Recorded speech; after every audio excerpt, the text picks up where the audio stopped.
Hello, hello. Hi, everyone. Happy Monday. Hope you guys are having a good day. Uh, is my music not playing? Oh, there it is. It's playing. Sorry. Okay, so, hi everyone. I'm Ariel Arashi, your Sakura Pyan Pyan. uh, Thank you so much to everyone who's here live and those who are watching the VOD. I'm trying something a little bit different with my microphone setup, just gain wise. Not 100% sure if it's going to work, so please bear with me while I figure this out. Um, I just realized when I was like editing stuff and looking at the VODs that a lot of the audio, there are portions where it peaks a little bit because my voice goes really loud and everything gets cut off.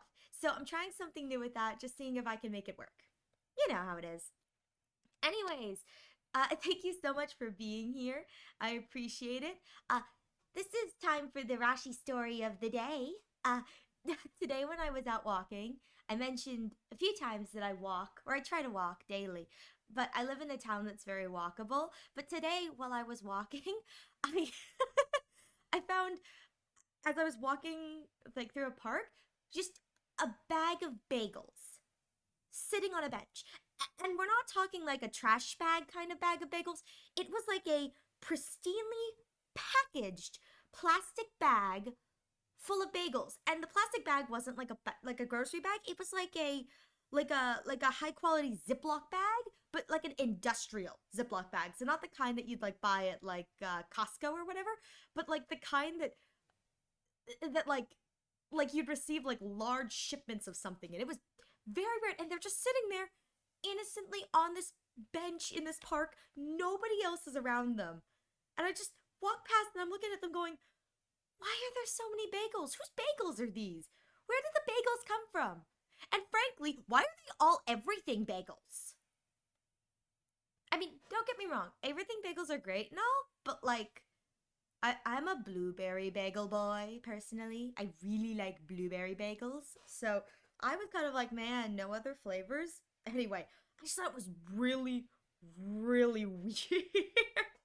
Like a really weird thing to see while I was out and around.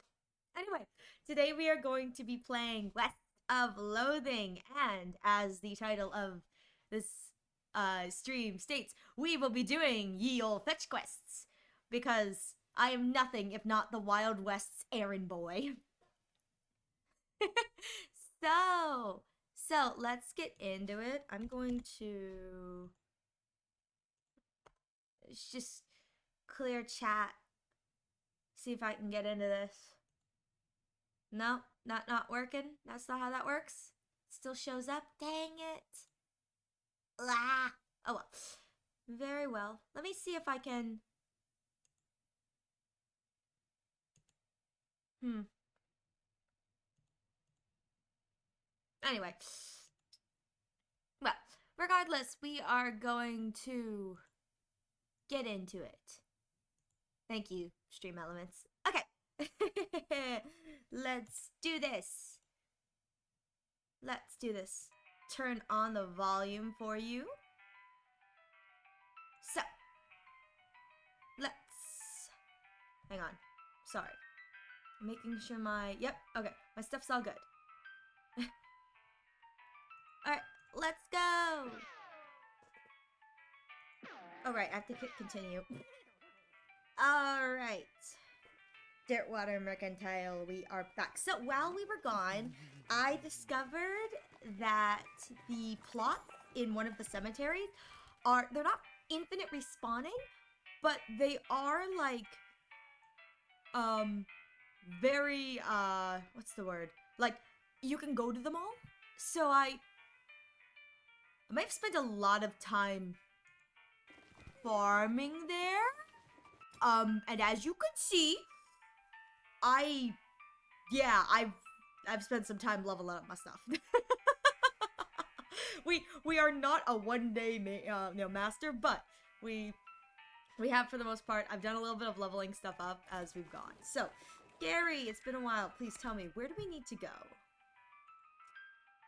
big metal snake in a place called Breadwood. Right. So let's go to Breadwood. If I can find it. Come on. It's over here somewhere, right? Fort of Darkness, Roy Bean. I've got Ghostwood. There's Breadwood. I'm blind. Oh. But, so, was not lying when I said that I'd gotten way stronger and I got a bunch of fun skills now. So that's kind of fun. Let me show. I was able to pick up the attack that does a lot of damage, and I should have hit that one first, has more HP. And Gary got some more shroom grow, so we're doing pretty good, all things considered.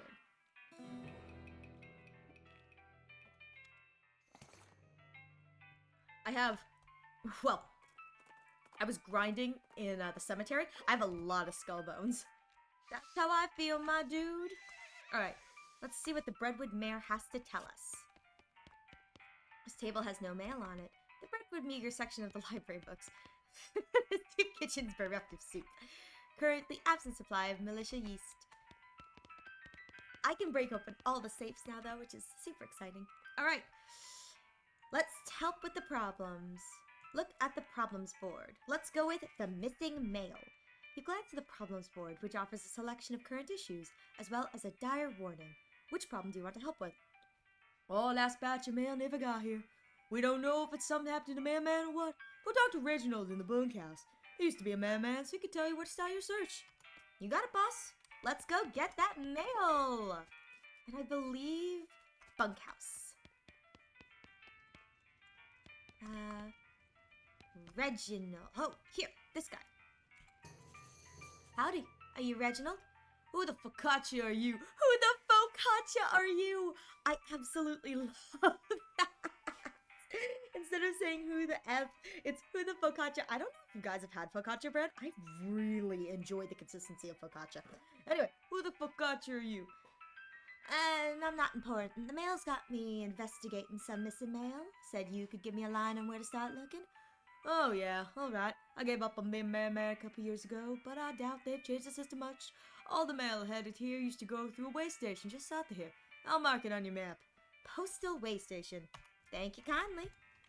Alright, ladies and gentlemen, to the postal way station. Yeehaw! There's an open grave here. I got grave. Honestly, kind of disappointing that in my grave robbing, all I got was grave dirt. Because it just increases my spooky resistance, but it's not much more than that. Sad. Alright. Gary!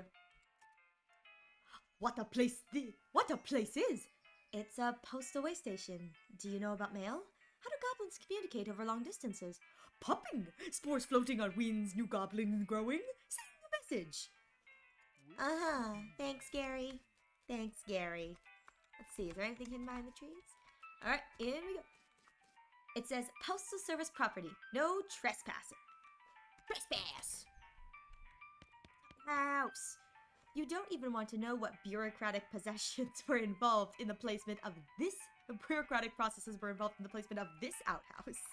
I guess it's less of an outhouse and more of an in-house. So go through old newspapers. Oh hey, there's an undelivered letter underneath the stack. It's addressed to Roy Bean. Oh wait, we have his place on the map. This cabinet is full of maps, and you have no idea what any of them mean. Maybe you could ask about it in the post office in Dirtwater. Yeah, maybe. I guess I'll do that. Old newspapers. Someone has removed all the funsies, so there's literally no reason to care about them. Ooh, wait, there's actually a postcard here. I got a blank postcard. And there's an article about how they had to change the name of Boot Hill Cemetery to Reboot Hill Cemetery because of all the skeletons in there coming back to life. That's kind of funny. Alright.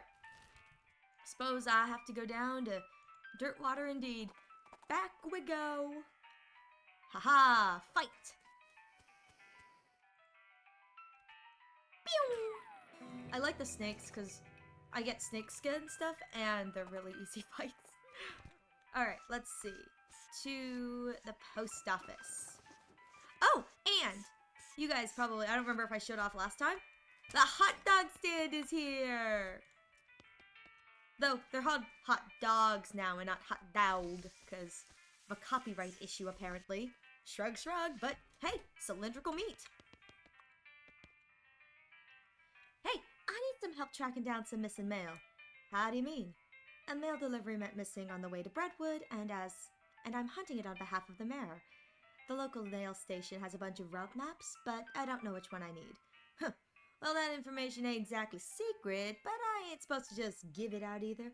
A delivery going missing is bad news, though, so I suppose it's alright just this once. Wait here a sec.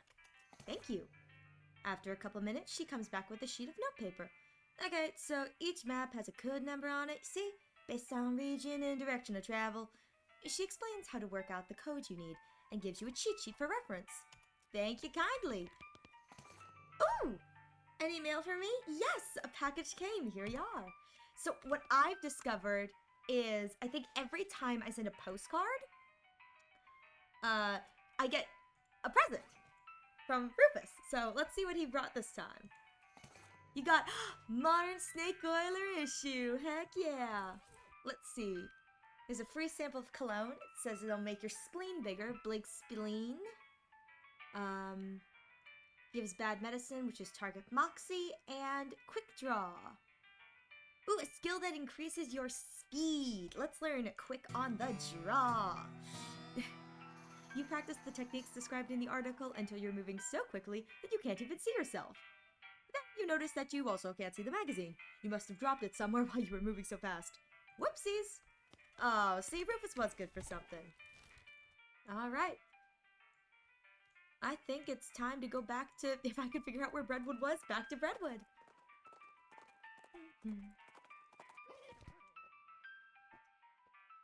I must admit, I forgot how charming the soundtrack for this is. Alright, here we go. Any sound of that missing mail? Not yet. Oh, right. Oh, right, I have to go to the map. The map at the... Pet my horse today, have I? Oh, I think I can only do that in Dirtwater. We're gonna go back real quick so I can pet my horse. Am I interested in trading? I'm always interested in trading. I have a lot of stuff. I think really just I can come here if my pickaxe accidentally breaks. But for what it's worth, where's the skeleton stuff?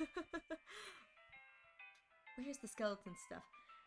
Wasn't kidding about that. Handful loose teeth. 64 skeleton bones? Yeah, I got a bit of a problem. I really was ransacking the, I died a few times, so no one-day run for me, but, you know. Alright. Oh. Timmy, what's up with you, buddy? Oh, okay. I thought I could pet him today. Well, back to the post-away station.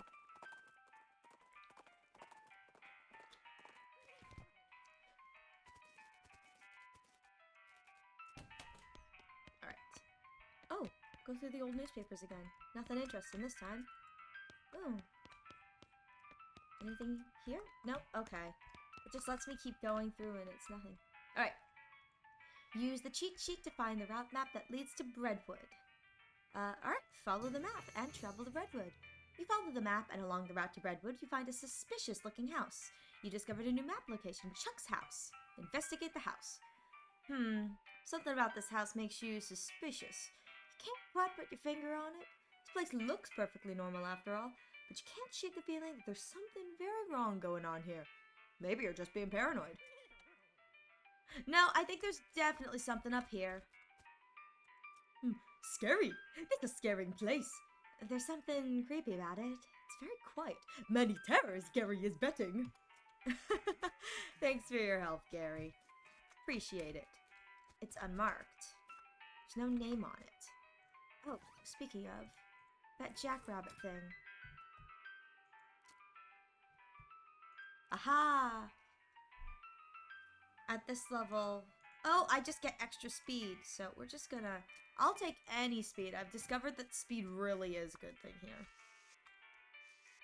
You approach the door hesitantly. You could be getting yourself into a real bad situation. Or a cellar door, but man, I bet it's all kind of horrors down there. Looks like some medieval torture dungeon. It's locked. But is it locked to keep you out or to keep something in? Whoa, it's a pilot code lock. Those are unpickable. Huh, well, I guess I have no choice. You knock on the door. A voice inside calls out, "Come in, it's open. It's always open." Ugh. The door creaks open, and you step inside the house. The interior is an absolute nightmare. The walls are covered with rusty chains and hooks, as well as a variety of wicked-looking knives and shears. A man of indeterminate age and slightly hunched posture grins wildly as you enter, his eyes gleaming. He's standing near a large puddle of blood on the floor. Hello, my name is Chuck. Welcome to my little blood and breakfast. Your what? Blood and breakfast. Huh? Oh, sorry. I have a lisp. A lisp? Yes, it makes lewd sound like lewd. Uh-huh. And bed and breakfast. I see. Also, I tell people I emphasize words oddly, but I don't get that at all. Uh-huh. Chuck, I don't think this is a brood and breakfast or a blood and breakfast or even a bed and breakfast. This is rather disconcerting. Chuck is staring at you. You notice that his left eye has a tendency to drift sideways as he stares, and then resets when he blinks, which is not often enough. A large collection of steel chains and hooks, as well as knives, shears, and other bladed implements. Everything is covered with rust or possibly dried blood, or possibly both. Ah, you've noticed my collection.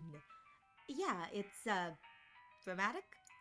It all belonged to my father, and his father before him. They were butchers. And you? I do a little bit, but not professionally.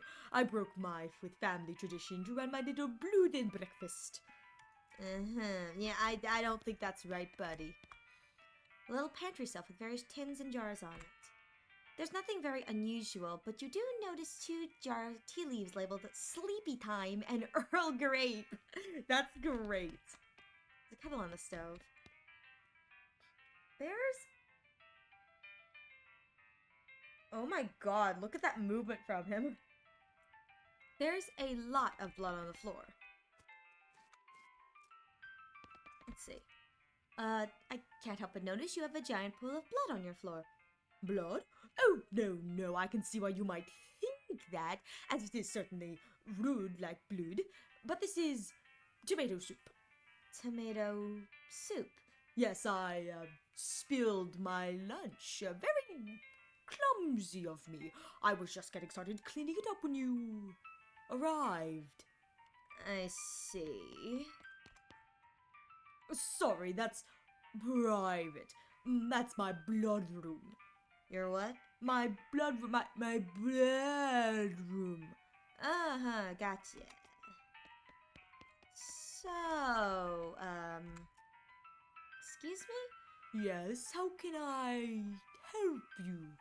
You said you're running a bed and breakfast here? That's what I slewed, yes. Could I have a look at the guest room? It's in the cellar, but I'm afraid it's unavailable at the moment. My last guest has only just checked out, and I need to clean up the mess. Oh, I think we got a feeling we all know what that mess is. What's on the menu? Homemade sausages and tomato soup. I also have a special tea blend that's a real knockout. Uh-huh, what kind of sausages? Long pork sausages. My grandfather's own recipe? Did you just say long pork? That's right. I make them longer than regular pork sausages. They're more filling that way. This is puzzling and uncomfortable for many different reasons. You mentioned a special tea blend? Yes, a special herbal blend that puts my guests right to sleep. It's very effective. Huh. Well, alright. Well, has the mailman been by recently? Why, yes. My last guest was a mailman. Such a nice fellow. It's a shame he's no longer with us. I hope you just meant that he left. I'd like to think he'll always be here in spirit. Thanks. Well, guess we know where the mailman is. Huh. I'm not sure. Not sure what the next step is. What is the next step? Huh. I don't know what the next step would be, considering. Maybe we just go back to Breadwhip and report what happened. I don't know.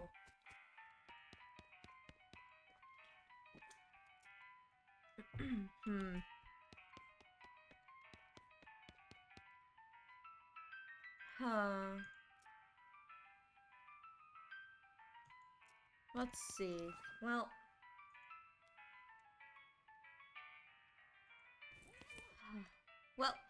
we also have the letter for Roy Bean. So at this point, I'm not sure if there's anything else I'm supposed to do at this guy's house. Huh.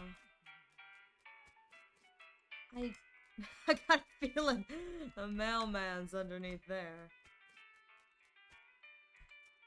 Oh, is there anything I missed?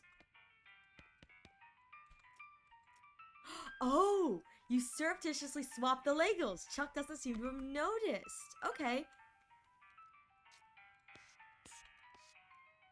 Let's see.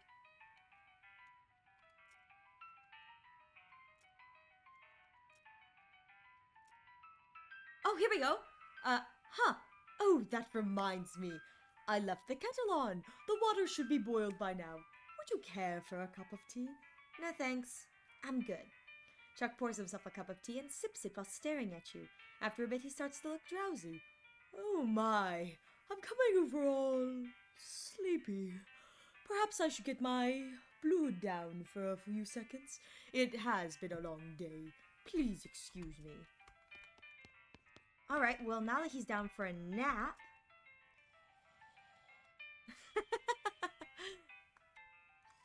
Chuck's sleeping pretty soundly, but you should be careful not to wake him. Alright.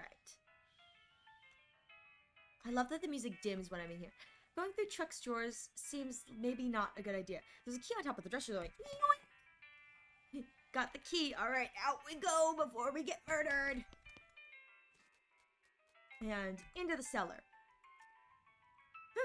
It doesn't look nearly as horrific down here as you expected, unless you're particularly horrified by an unmade bed. Books left by previous guests. See if there's anything good here. Ooh, you got quite a few books here on the shelf, actually. Locks on How to Pick 'em, Intermediate Hex-Mex, and Modern Snake. Oh, I just bought Locks on How to Pick them. Dang it. Oh, there's the mail! Heck yeah, Brentwood's missing mail. There's a blank postcard on the nightstand. Grab it! Heck yeah, more postcards for more gifts. I will take it. After climbing out of the cellar, a mailman approaches you. Oh, thank goodness you found my mail!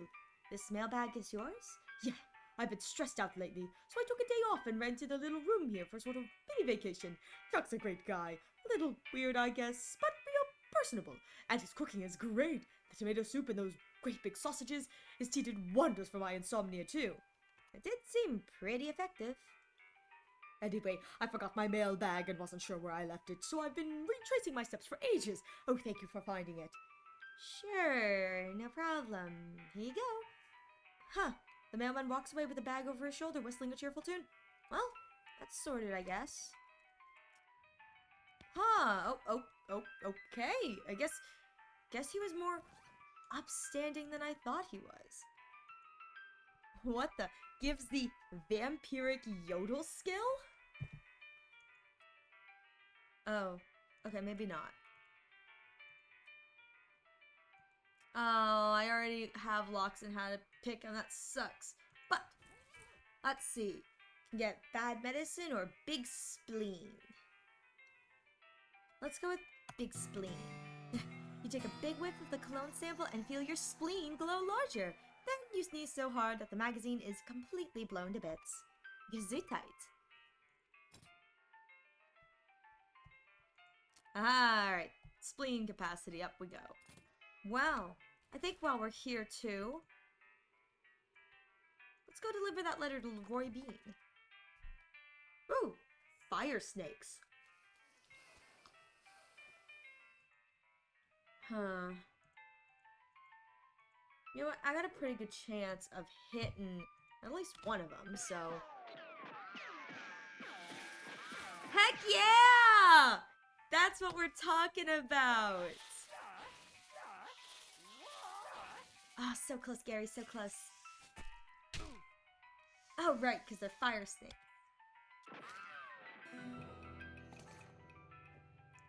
Fire moccasin skin. I don't think I've gotten one of those before. Ah, 20% hot resistance. Got it. Roy Bean's House of Justice and Jelly Beans. Look at all the cacti. Roy Bean's House of Justice and Jelly Beans? What is it? I've never seen those two things juxtaposed that way, so I'm not exactly sure. Oh, guess we'll have to go inside and find out. Yeah, that definitely sounds weirder than it... There's just a toilet here. What is this even hooked up to? Flush it and see. Flush. Ooh. Roy must prefer to performing his morning ablutions outdoors. Perform some of your own. You gussy up a bit. Oh. There's a single yellow jelly bean in the case with a sign that says Paraguayan murder bee honey jelly bean. Very rare. 6,000 meat? Oh my god, what kind of lunatic would pay 6,000 meat for a single jelly bean? Not this kind, that's for sure. Oh! Spittoon. As soon as you get near the spittoon, you can smell the overpoweringly sweet stench it exudes. Nauseatingly sweet, like the rotting corpse of a dead gummy bear. Look inside. Garish rainbow colors swirl together in congealing psychedelic madness. Is Roy using jelly beans as chewing tobacco? Yes, of course he is. Probably nicer looking than the other ones. We talked about a bowl of jelly beans that has been sucked on, half chewed, and then spat into a brass bucket. Do you seriously want to put your hand in that swill of artificial coloring and thickened saliva? It will probably never be clean again. Go for it! Look, I'm serious. You are about to permanently dye your hand with a swirling mishmash of all the worst colors in the spectrum. No one will ever have a tattoo that looks as gross or stupid. Give it to me. Well, I tried. Don't say I didn't warn you. You plunge your hand into the spittoon and fish around for a while. Eventually, you pull out a really disgusting looking pistol. And a really disgusting hand to shoot it with. You got the perk spittoon hand and the item befouled pistol. Yay! What did I just get? Your hand has been permanently stained by the rainbow-colored contents of a nasty spittoon. On the bright side, that hand will never suffer anything worse than that ever again. Hey! Look, I got resistances. I will take it. And a new pistol. Deal stench instead of physical. 16 to 17, or plus 5 moxie. That could be a good option. Let's see what these say. Lack of jelly beans is not for sale. Well, howdy there, pilgrim. Name's Roy Bean. Howdy, Roy. What do you do here? Well, when I first came to these parts, it was all about two things. Dispensing justice and dispensing jelly beans. I was the biggest name in bounty hunting and candy selling anyone's ever heard of. Gosh, what happened? Oh, nothing particularly tragic. Got old is all. Hung up my pistol for good. He points at the wall. He's pointing at an empty hook on the wall. Over a spittoon! Well, I know where the gun went. I still sell some jelly beans from time to time, but they're out of fashion. This old place is just a jelly bean museum now. Well then, it seems like the sign out front isn't very accurate then. How do you mean? Well, if you aren't dispensing justice anymore, maybe it should just say museum. Guess you got a point. Oh, but I found this letter addressed to you. A letter? You hand over the letter. He opens it, reads it, snorts derisively, and tosses it into the fireplace behind him. Thanks anyway. Oh. For a jelly bean museum, I sure don't see very many jelly beans. Huh, bunch of crooks and shady characters stole them. All 3 jars. Suppose they think I'm a soft target now that I'm retired. Oh, that sucks. I'll help you get 'em back. Well now, I certainly appreciate the assistance. Can't offer much in the way of a reward, but I can tell you which way the first group of thieves went, if y'all happen to be in that direction. Jelly bean thieves hideout. Yeah, talk about on the nose. All right. Well, Gary, We're going to the jelly bean thieves hideout.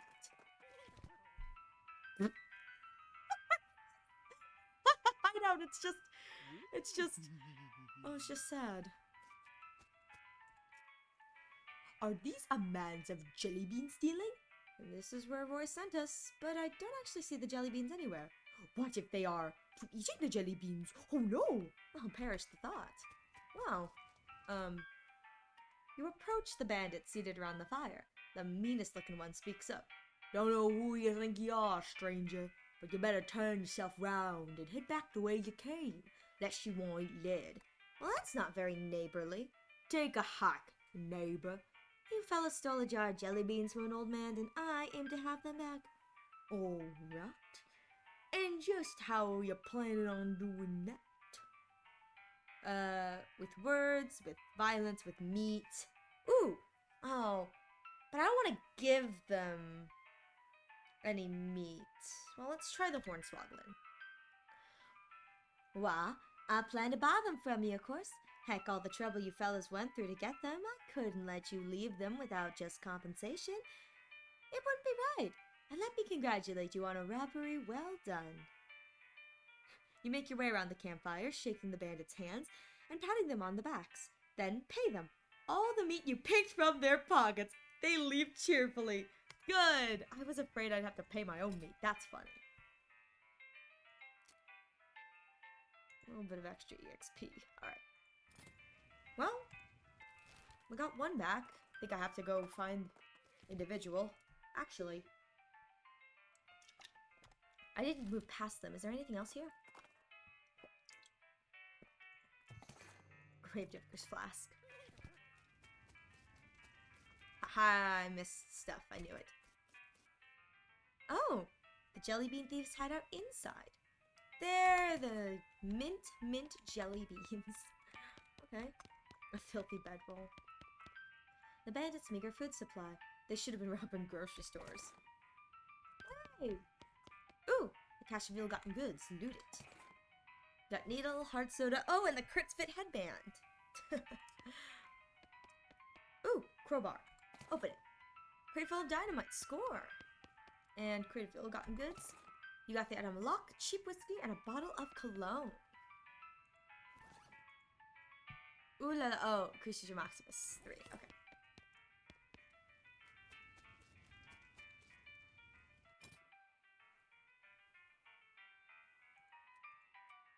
Alright. We are back to the Roy Jellybean house. I don't have 30 muscle. Okay, that's the goal, is getting up to 30 then.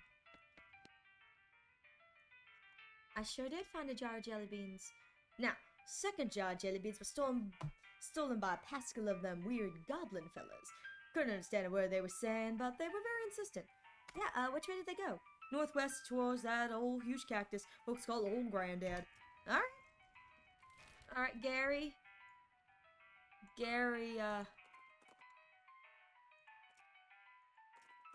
We're gonna need your help, buddy. Look at the size of that thing. Gary? Oh, looking Old Granddad. What? Your granddad? Where? No, the really big cactus over there. A famous goblin place named Old Granddad. But goblins aren't related to cactuses? An honorary title. I see. Well, heck, let's check it out. Alright, well, in we go. Nothing? Okay.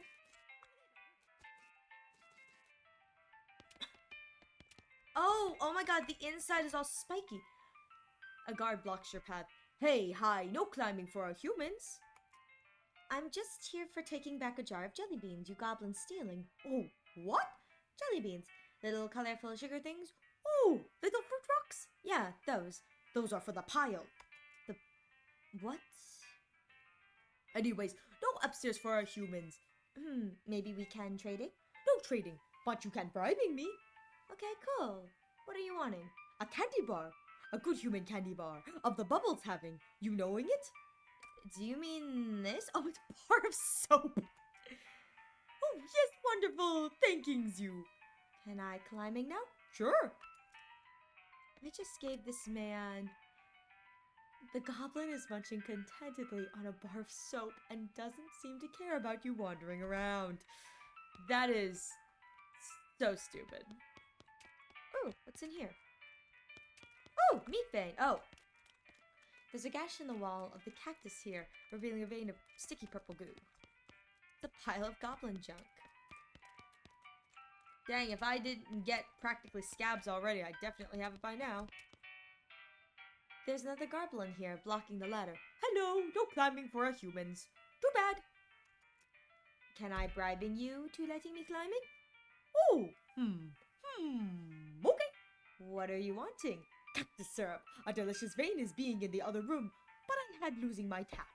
Okay, I'm here being right back. Huh. I need like a container then. Oh. There was one of the forts had... Was it the Fort of Darkness? One of the forts had beakers. It may be this one. Oh, no.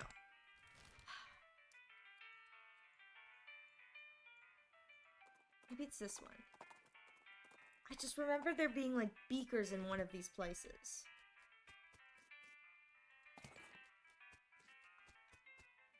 Oh. Here?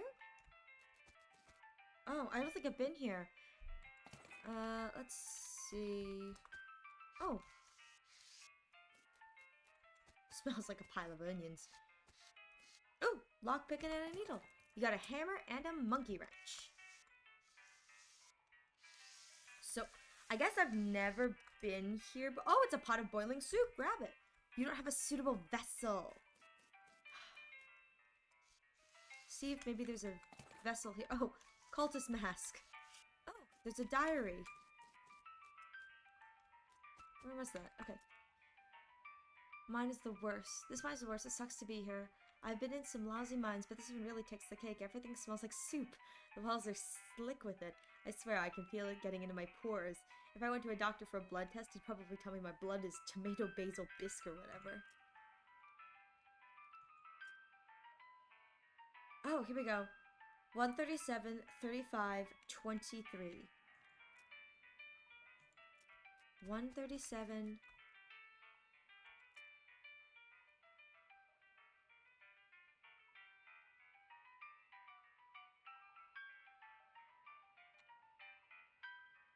Oh, okay, hang on. Let's see what the diary says again. Alright. Find a replacement. 137, 59, and 23 compression springs for the repair. Okay. So...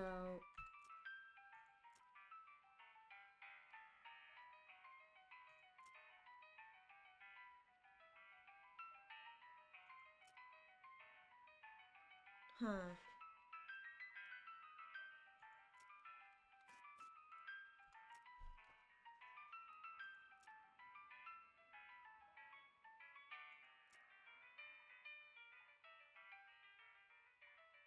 Oh, okay. I have to probably get it to 320.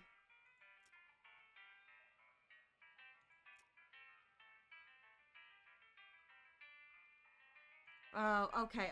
I have to get it to 320. So let's get it as close as we can. I need to get it to what? 320? 320. 3200. So... Dang it. How much does this go? 161.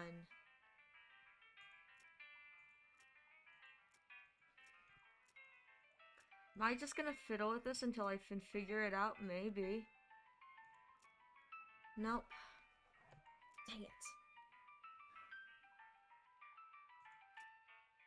295.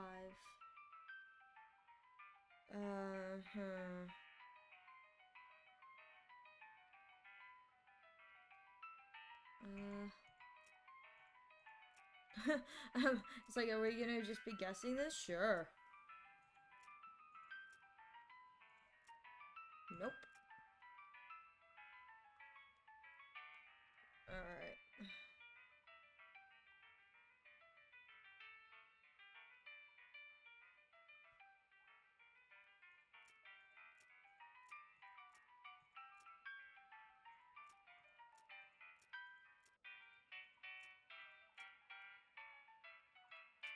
There we go.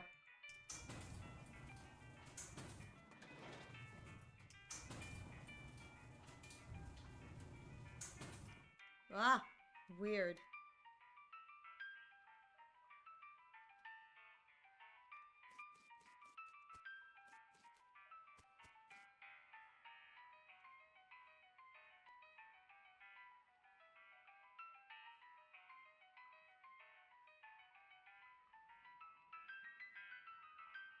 Okay. Well, I just saw that the soup, I have to go to Breadwood for that, so nothing there is gonna be here. They're lounging in a pool of hot soup. I love that for them. That's great. Good for them. Go for it, Gary.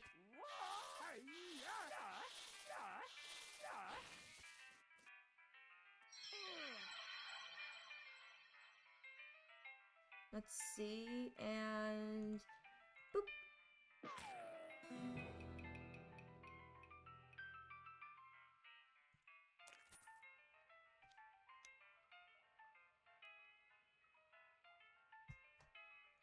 Skinned snake stew. Oh, is this an infinite fight? Is this an infinite fight? It may be.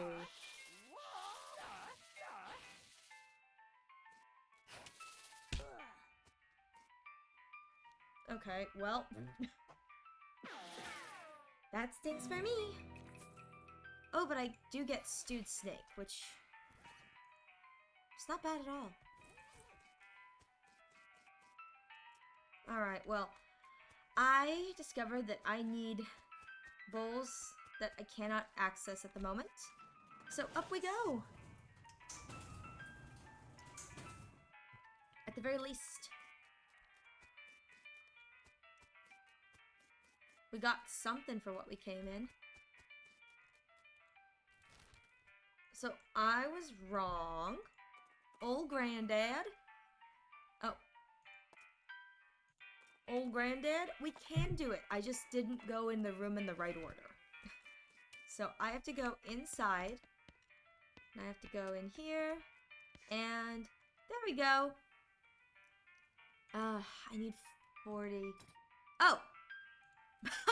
There we go. 40 Moxie. Find a tap. There we go. Your keen tap dancing skills have allowed you to dance your way directly to the tap. You also find an empty jar in the pile, which will be handy. Syrup tap. There we go. Tap it. Got cactus syrup. What if I can get another one?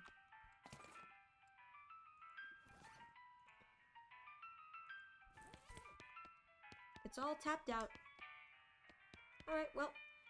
Hello, having a syrups? Here you go. Hooray! The guard guzzles the entire bottle in a single long draw. It is both fascinating and disgusting.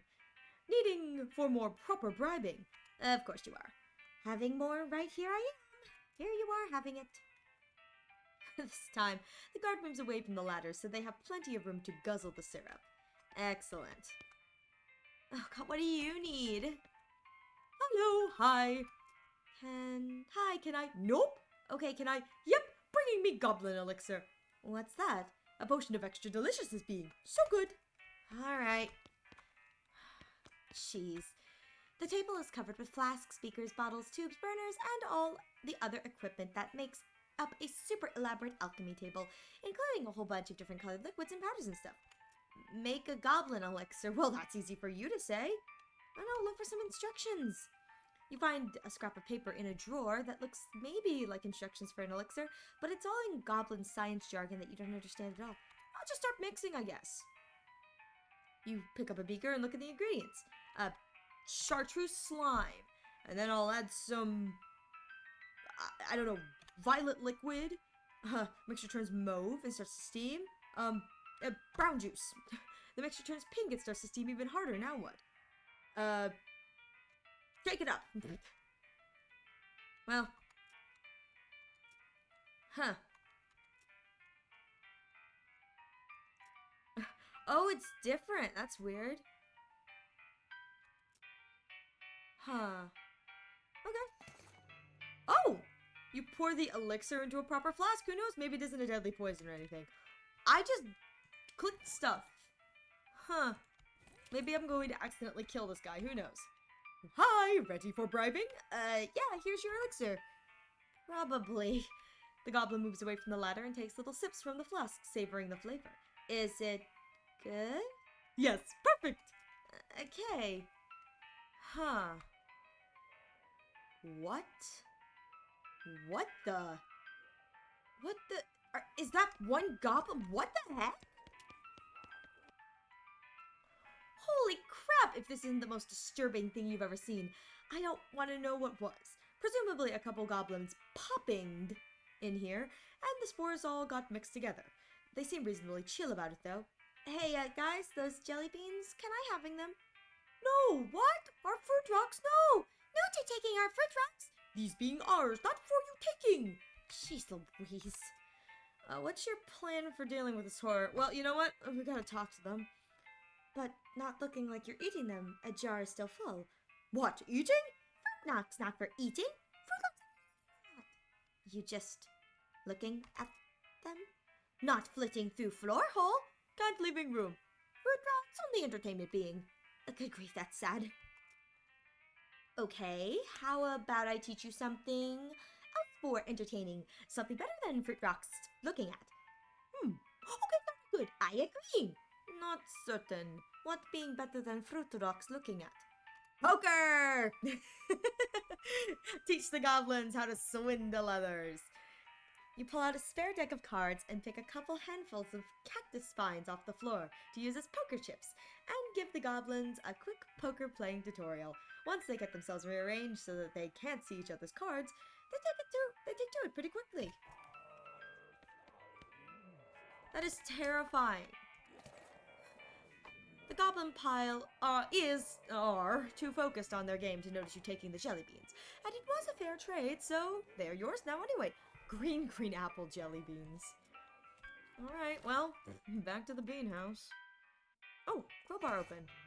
Find escapers. Honestly, little disconcerting, not gonna lie. Well, here's your second one. It looks like they're all here too. The goblins didn't eat any. It's a weird and long story. Well, never mind then. Alright, got one more jar of jelly beans missing, stole by a gang of damn hippies. Why'd they take them? Heck, who knows what a hippie thinking? All I know is they took off, headed south a little bit west. Shroom cave. Oh god. Oh god, they're on drugs. Alright, well, to the shroom cave.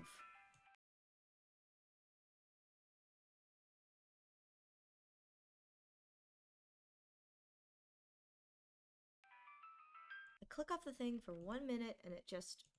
Alright, shroom cave. Ooh, mushrooms.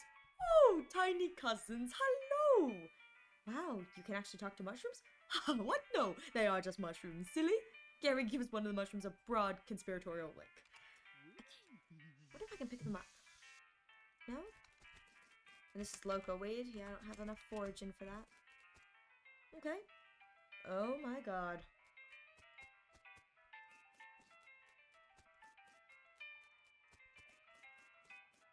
That one is smoking. This is a little bit weird.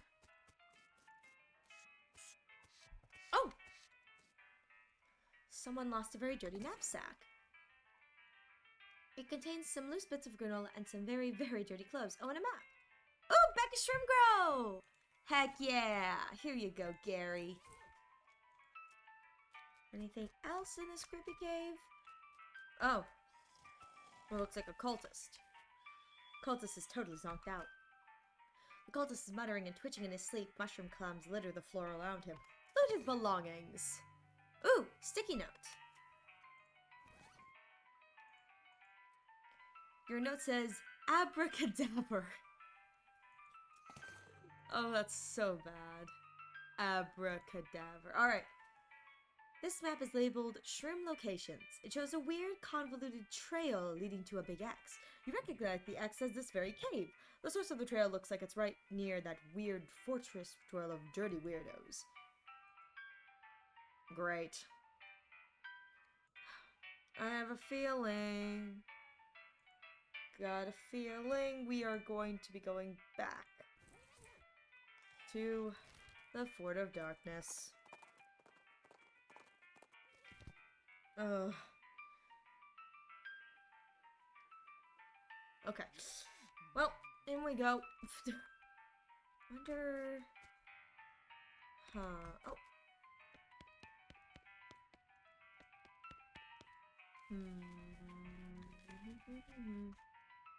Oh, bone person. I have some bones. I got bone sword, and I have some gold teeth. Okay, these were what I needed to get. 7 Moxie? What is my current?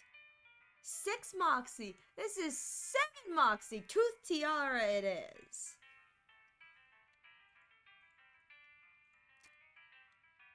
Where's the sword? Deals spooky damage instead of physical damage. Oh, but the 20 HP is great. Oh no, it's this one. Oh, the varmint skinning. Yeah, I like the skinning.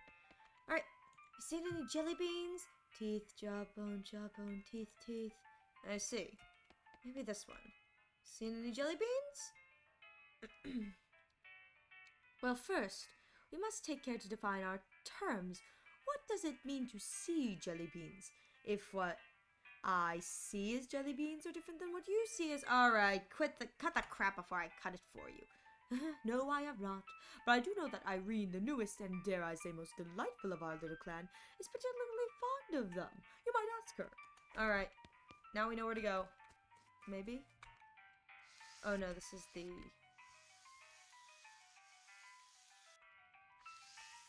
You... Seen any jelly beans? Oh, yeah. I had some jelly beans recently. I don't remember. Oh, they were in my lounge. Where's your lounge? I don't quite remember. It's only there part of the time anyway. Huh? I don't know. You wanna buy mushrooms? This batch is extra groovy. No, thank you. Well, gotta find this lounge. Nope. Lounge. Oh.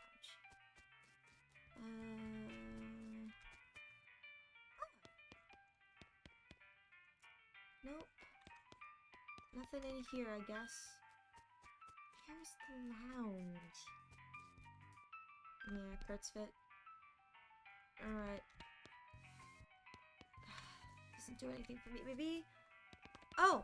Lounge! Like a lounge seat? Maybe? Let's see. You see any jelly beans?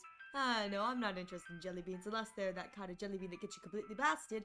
I don't think that's a real thing. No, it is. I heard they got them in Frisco. That doesn't seem safe, you know, for kids.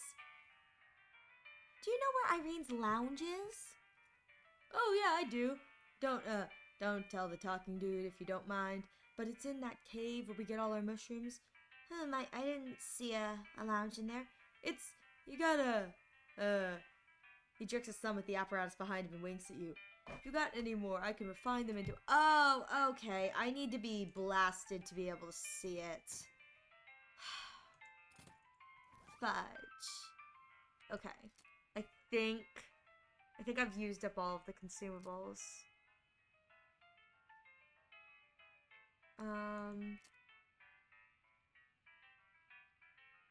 Alright, I need to figure out where to get... I should have...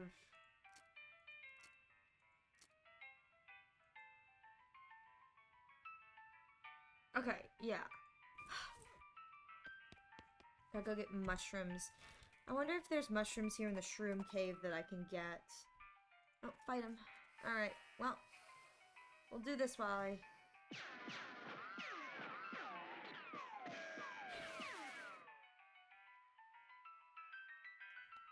Oh, nothing. Okay, we tried.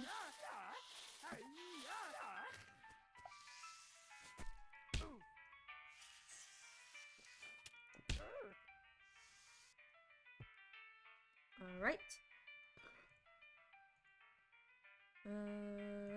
Here we go.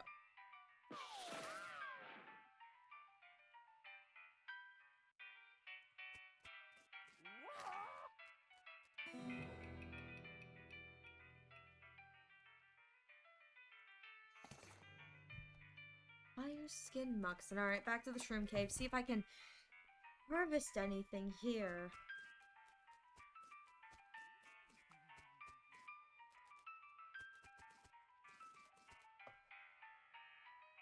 No. Ah!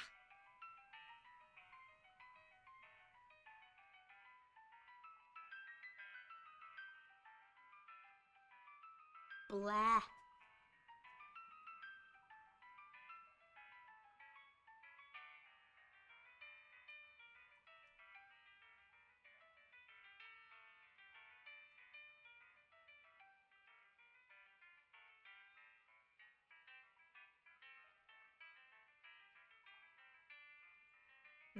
Alright. Well, I figured out... I figured out... I'm so glad there's a wiki here so that when I get stuck I can go do this. Oh, we never went into the Eternal Flame. But... Yep. 420. Talk me about the mushrooms. Alright. Now, I should be able to get the stuff. But, I've never been here. And there's a little goblin friend. A goblin who's roasting a weenie over the Eternal Flame. I'm pretty sure you're not supposed to do that. No, it's good fire. Not wasting it. Gary, do you mind? Gary ambles over and chats with the goblin. Both their attitudes towards the whole thing seem to be basically, hey, why not? Hey, they asking if wanting to buying a weenie. Sure. Goblin bratwurst.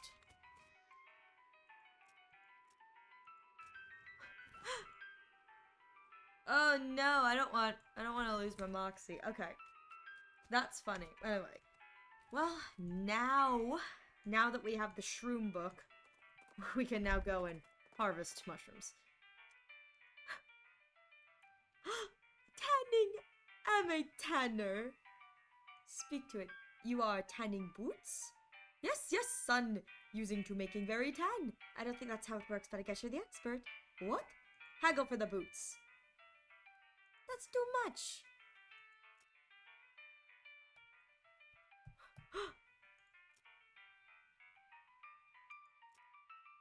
I wonder how long I can go down.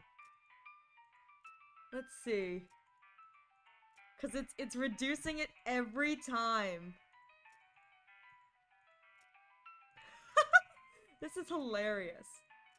See how low I can make it go.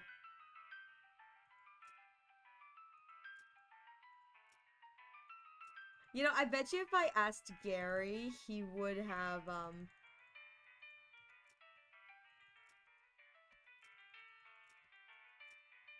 he would have done this for me, but...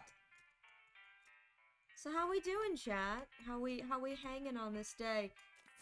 Oh, shoot. I clicked the wrong button. You've lost 230 meat. Overly tanned boots. Dang. Alright. I could have probably got it down more, but that's still really funny.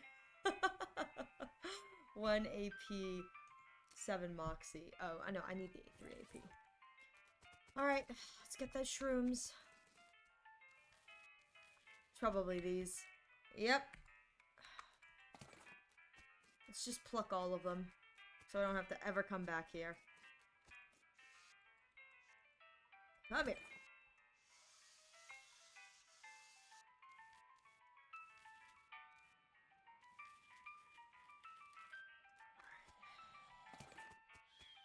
Alright. To the Fort of Darkness. Ugh. It's so stupid. Alright. Here. Here we go. Mushroom. Kick in. Drink it. And now we can go back and find that cave. She can only go here when she's wasted. I can't. I really can't. Oh, God. Oh, the bovine. You're not supposed to fight the bovine. They're really strong. I wasn't paying attention, but hopefully it won't be too bad. Alright, we only have 2 more to go. 2 more to deal with, but I just need not to die. That's the goal. Don't die. Okay. Q. And this one has less health, so...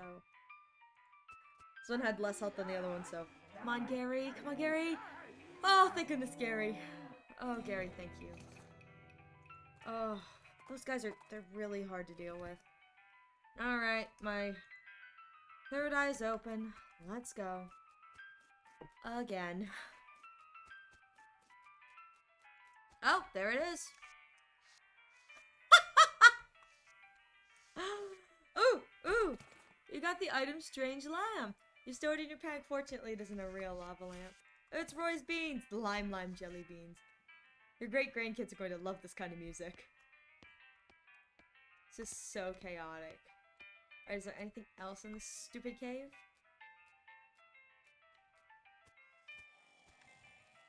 Nope.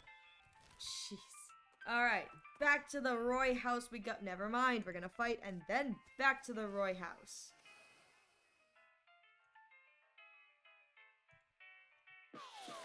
Back to the Roy house we go.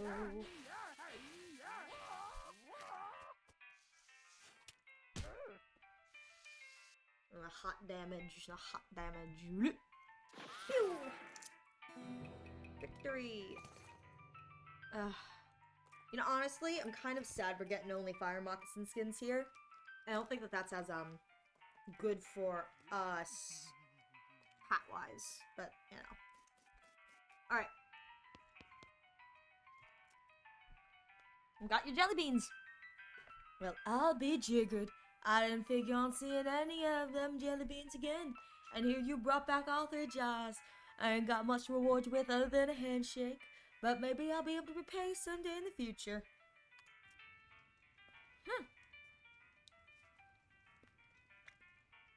Anything different? Howard, thanks for helping me get my jelly beans back. Okay, let's see what it says. They're still not for sale.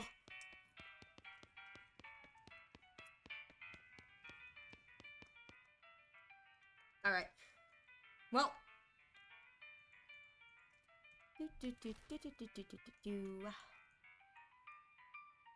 Let's go back to Breadwood because we did solve the post issue. We just got sidetracked with this mission.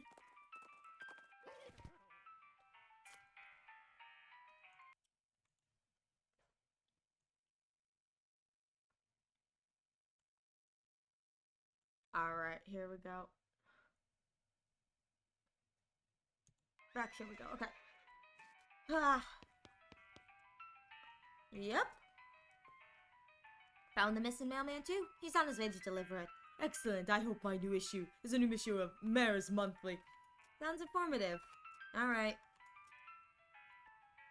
Let's go with this one. The overdue book. Our library's only got 4 books, so it's serious business when someone doesn't return one. Our records say it was loaned out to a lady named of Alexandria. That was a couple of years ago, so I don't know her, but we've got an address. Alright. What's the address? Oh. Alexandria's ranch. Okay, that makes sense. That makes sense.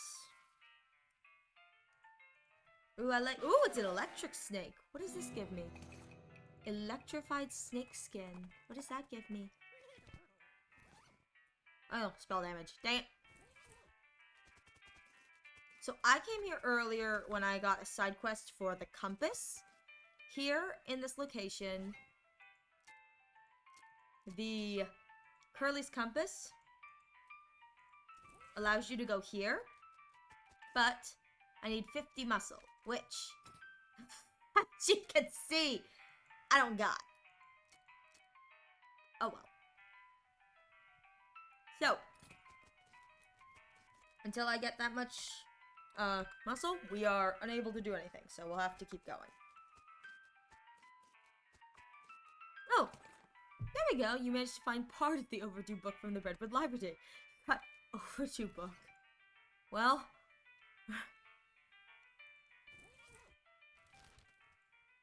back to Redwood.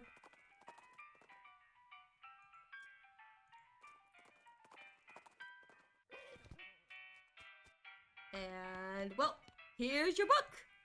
I found, well, half of it. Well, that's a real bagel biter.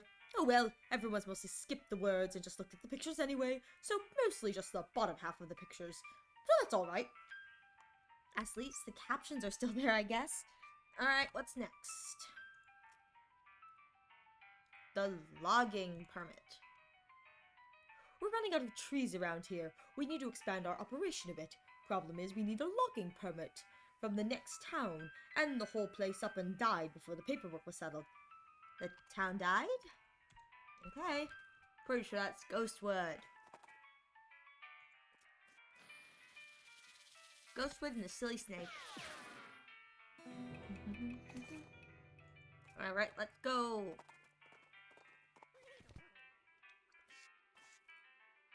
Huh. You might be able to just walk straight through the door of a ghost building, but some kind of force is preventing it. I guess you could knock on the force?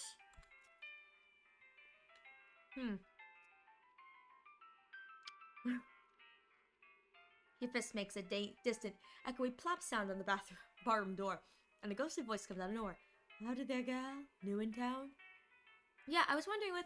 Sorry, can't do business with you until you have a visitor's identification card. Ain't supposed to even talk to you, really. Okay, where do I get one? Try the town hall, down at the end of the street. Oh! Sharpen a pencil? Oh! You ain't got any pencils to sharpen.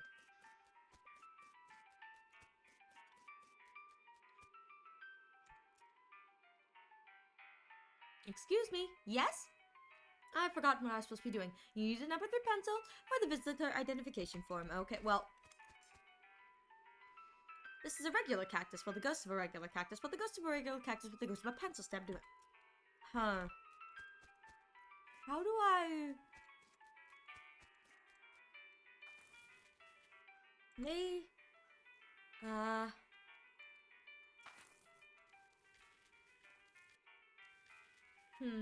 need...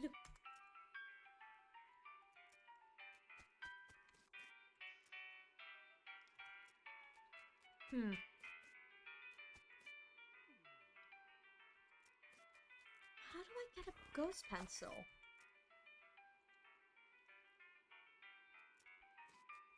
Ghost pencil, but I got nothing.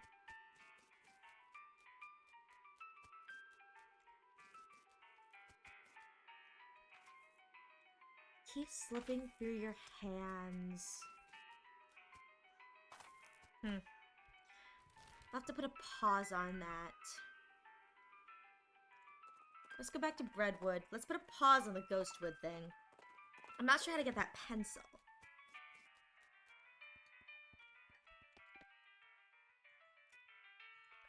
I don't think there's anything. Trading post?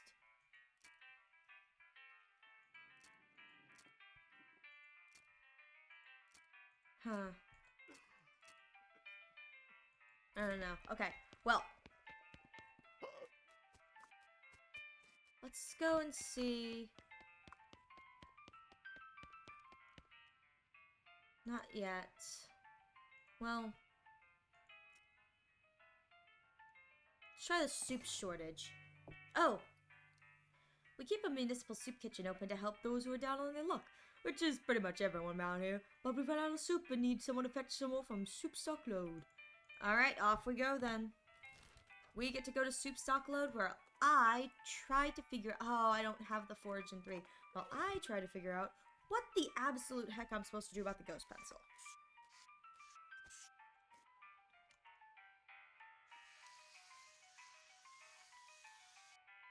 One,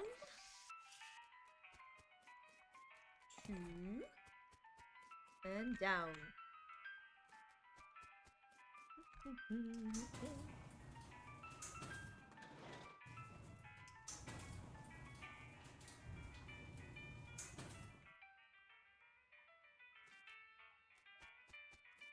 Three, four,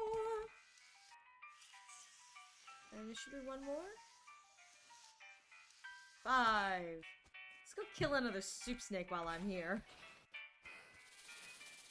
Come here, soup snakes.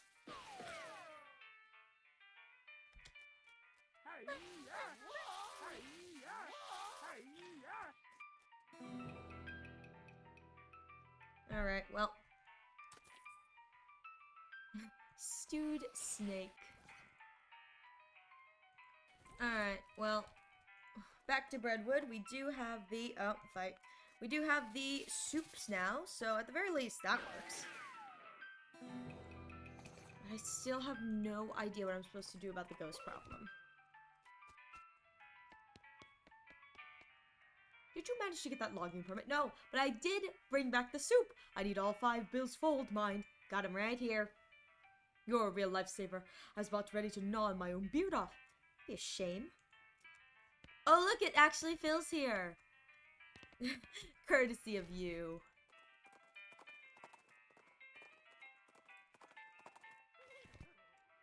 Well,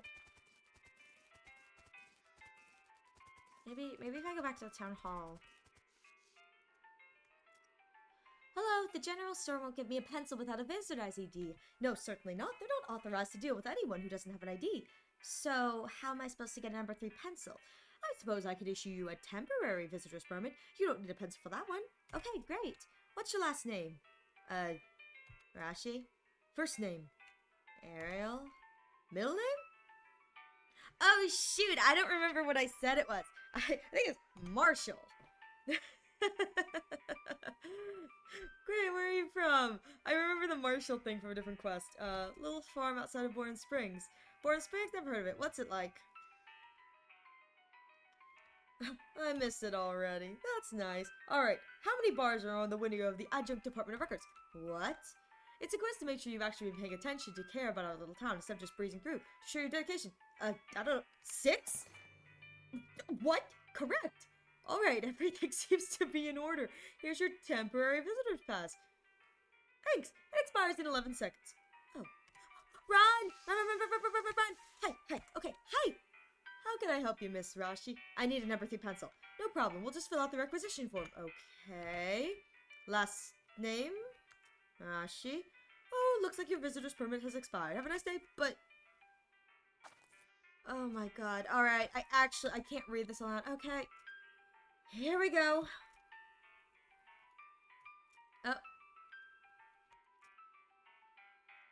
Oh my god, I can just say whatever I want. What? Okay, cool. So, I have to actually... Alright. Let's see if I can actually answer these correctly because I messed up. Alright. Here we go. 3. Ariel.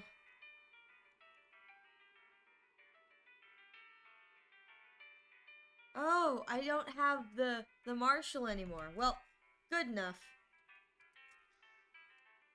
Alright. Here we go. 6 bars. Expires in 11 seconds. Go. Alright, okay. 3. What? Alright. Well, looks like nothing I do. Alright, let's see. Let's try this again.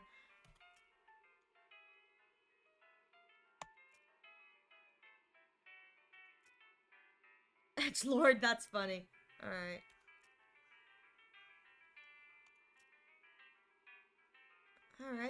Alright, and 1. Alright, maybe I can get the pencil? Take the pencil. Oh, it's a number 4. Dang it, okay. I bet you it says, okay, I got a pencil. That, ma'am, is a number 4 pencil, not a number 3. I was hoping you wouldn't look. Look, number 4 is like 33% more official, right? Haha, nice try, but it obviously doesn't work like that. Ugh. Alright, to the pencil sharpener. Shh, you stick the number 4 pencil into the sharpener and grind off about 1/4 of it. Well, maybe that'll work. Right, a number 3 pencil. Here it is. That's a number 4 pencil. No, it's 75% of a number 4 pencil. I see. You don't know anything about this in the bylaws. Very well, I suppose that'll do. Let's get you started on that visitor identification first. Thank God. Last name. God dang it! First name. Middle name.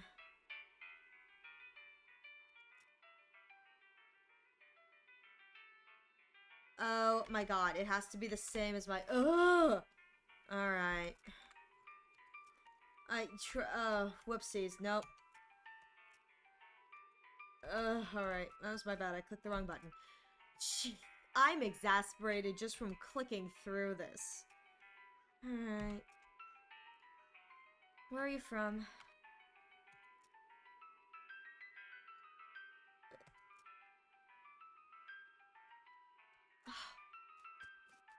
What? Oh, it's 4. That's so dumb. Alright. Wish my name was avocado at this point. Or pudding. That'd be nice. How many windows? I don't know. 3. Adjunct Department of Records. What is the Adjunct Department of Records?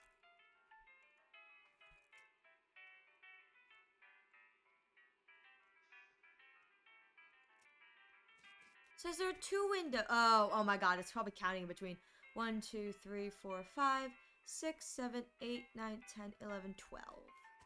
Maybe that's what they want. Ugh. Oh my God, I have to redo the visitor ID paperwork. Oh my God, I'm gonna cry. Oh, it wasn't letting me say that either? Okay, fine.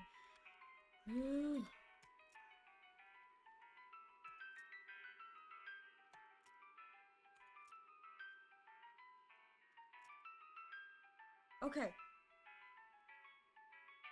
How many bars are there in the windows? So, it was 6 on 1, and 6. I think it's 10 altogether. Finally, God. Correct? Alright, everything seems to be in order. Allow me to officially welcome you to the town of Ghostwood. Here's your visitor ID. Thank you. Say, was it always called Ghostwood? Yes, total coincidence. Oh my God, I'm going to die. I'm here on the behalf of the mayor of Breadwood. He needs a permit. Oh, that's the Department of Requisitions. You need administration. That's next door. I'm here on behalf of the mayor of Breadwood. Jeez, finally. I'm here on behalf of the mayor of Breadwood. He needs a permit to do some logging in this area. I see. Well, that shouldn't be a problem. I just need to review the logging records and make sure there are no disqualifying incidents. Go to the Department of Records. It's 2 doors down. And tell them I need the Breadwood file permit pertaining to logging. Is something wrong? Not yet. I'm just stealing myself in anticipation. God, fetch quests. Alright, here we go. Miss Arashi, was it? What can I do for you? I'm supposed to pick up a file in the town of Breadwood. Oh, you want the Department of Records? That's next door. This is the Adjunct Department of Records. Thanks. Department of Records, how can I help you? File, Breadwood. One moment, please. Breadwood, Applewood, Antiwood, Badwood. Did you mean Baggerwood? No, it's Breadwood. Must be a suburb. Beaverwood, Bestwood, Bitterwood, Bloodwood. Oh, here we go, Breadwood. Which section did you need? Logging records. That section has been downgraded from disuse. You'll need to pick it up from the Adjunct Department of Records next door. Naturally. Bring it back here when you've got it. I'll put it in an official interdepartment document transfer folder for you. Is that really necessary? Absolutely. You can't transfer documents between departments without an interdepartment document transfer folder. We were just there. Department of Records sent me over here. Great, which file? Logging reports for the town of Brentwood. Alright, 1 second. Here we are, but, what's wrong?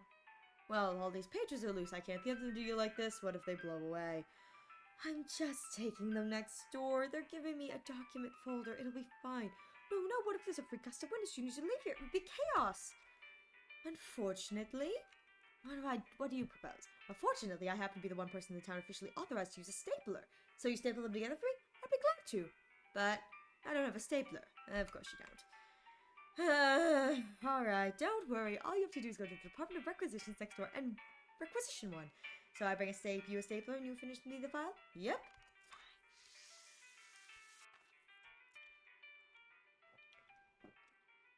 Give me your stapler.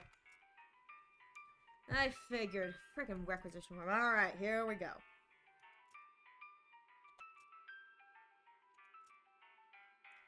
Alright.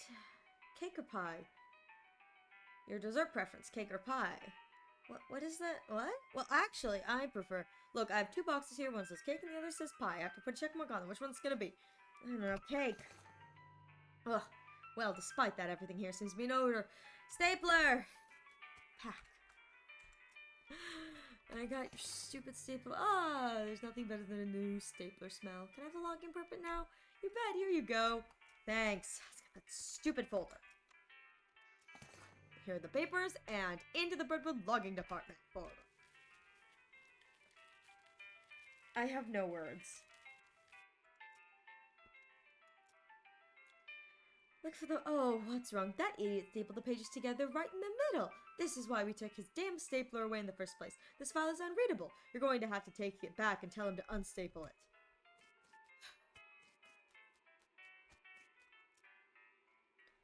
Unstaple the papers. I'm only authorized for stapling, not unstapling. Try the Department of Records.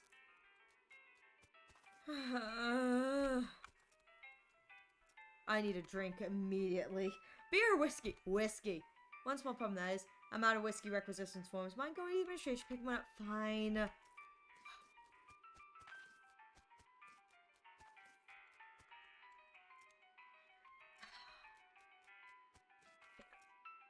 Need whiskey requisition. Oh, you mean the Department of Liberation? Sure, I can give you a whiskey requisition form. I'm out of transfer elements. I cannot. I genuinely. I cannot.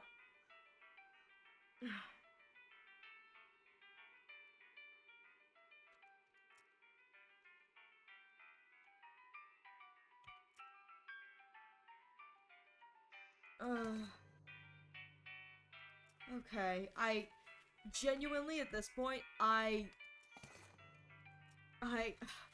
cannot even be bothered to read everything. I have such a freaking headache.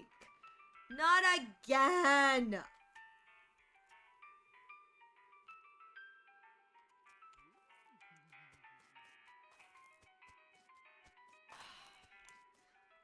I really was joking when I said this was going to be, you know, Old West Fetch Quest. This is just... I feel like the way I'm walking right now. This is ridiculous.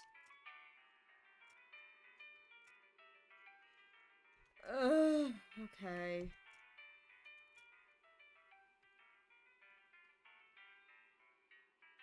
You know what? Fine. Oh, ghost bottle of beer. That's kind of fun.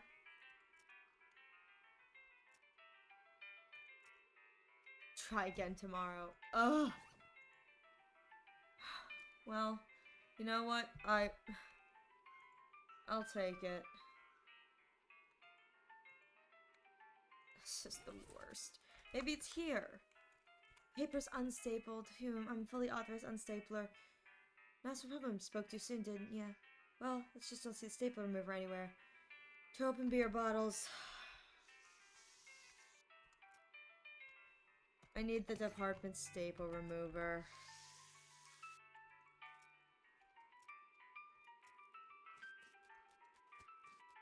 Okay. Okay.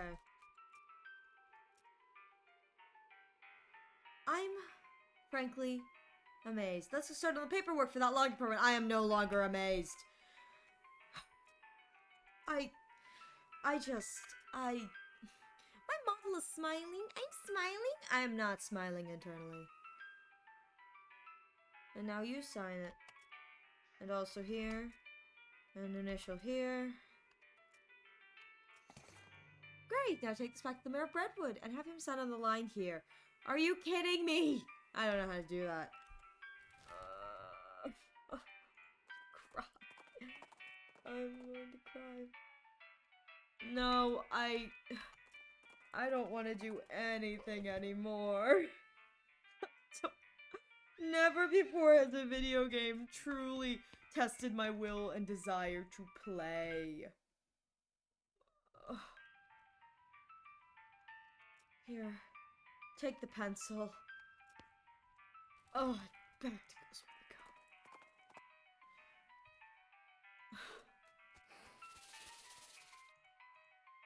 go. I am so disillusioned.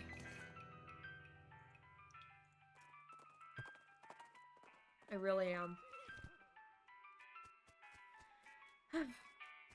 Alright. Watch me have to do this again. Alright, here's the signature. Alright, just sign on the back says receipt. I loaned my pencil to the mayor. Excuse me while I go kill everything. Why?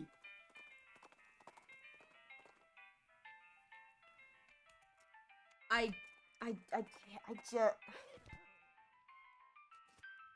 Why? Thank you.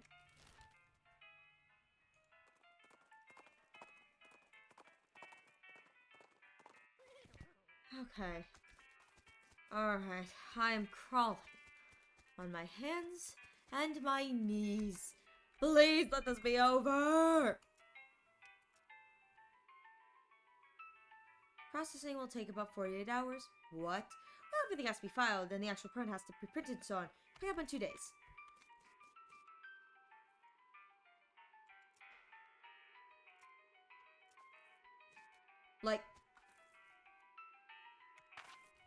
Like, do I actually have to pass 2 days?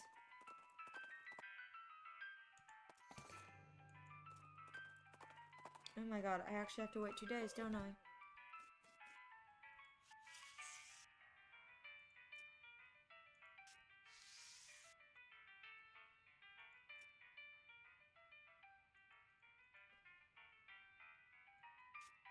Oh my god, I do. Oh. Oh my god. I have no words. I am...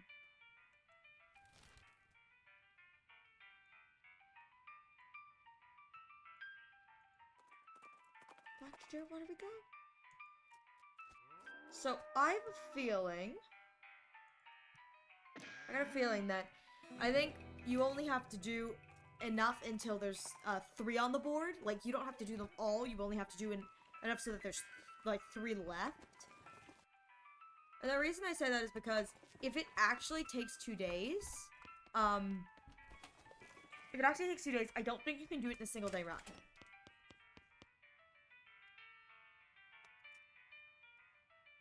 You already sent a postcard lap. Oh. Oh, wow. Okay. Well. Guess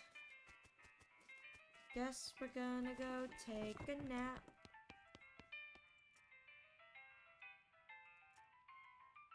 Alright, yeah. Back to sleep we go. Alright, let's do this. Jesus Christ. I'm just so tired. So I sent a postcard today. Okay.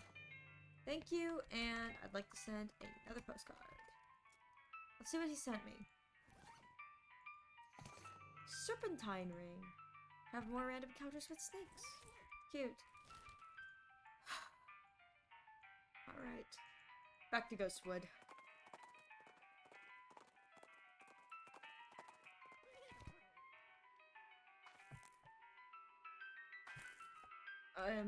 Oh, wait! See if the saloon has whiskey now.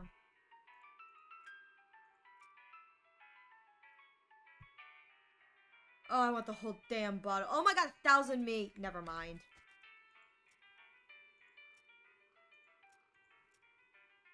Oh god, that's so expensive too. That may not be worth it. Alright. Over to the stupid town hall. Finally! Oh my god! I don't have to sign anything to collect it. Nope, are you sure? No, man, that's it. Holy crap! Oh my god, I'm done!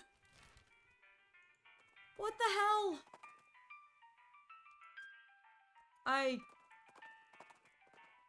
I'm done. Oh my god, I'm done. Yes! Oh, I hope to never see that form again. Okay, let's try skeleton raids. There's a military cemetery not far from here. I figured something must have happened to the caretaker because the military skeletons were all wandering around this way and causing a ruckus. Is that this? Oh, I've been up here. I've been up here.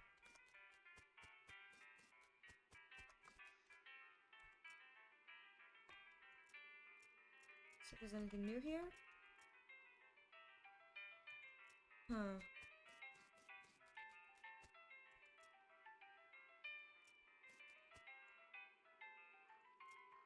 Well, I did find this while I was here a while ago. And I didn't know what it was. But, but I figured out it's a puzzle. So, I actually kind of looked up and solved most of the puzzle because I didn't want to wait, but I wanted to do this on stream. So, we are going to Sorrow. Alright, 37. Go to 37.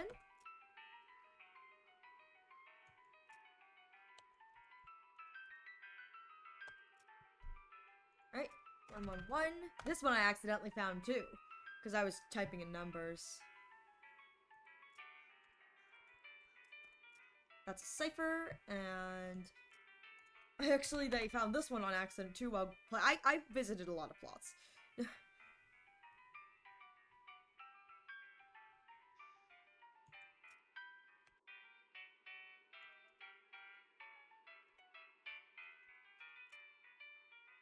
Alright, 370.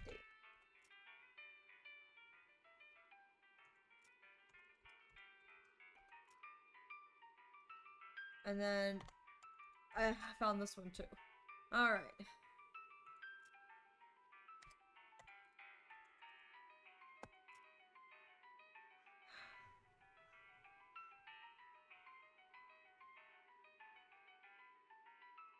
Alright. We go back to 11. Which, swear, says, you notice someone left a rock on this grave inscribed with LOL, which everyone knows stands for lots of love. Oh, sweet. Not sure why they placed it upside down, though.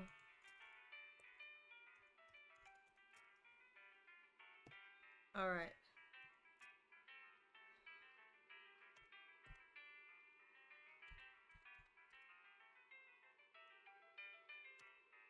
Here we go. Shrewd. Here we go. Courier walks up to you. According to General Hellman's will, I am supposed to deliver this to the person standing at the grave at this exact moment. He hands you a package, then departs. You open the box, and it's a bunch of meat. At the bottom of the package, the note says, "It's not the last you've heard from me." Ominous.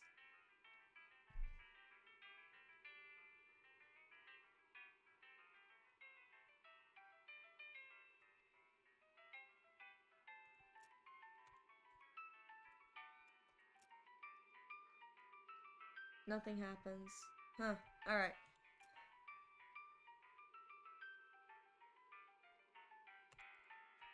Thank goodness for the wiki.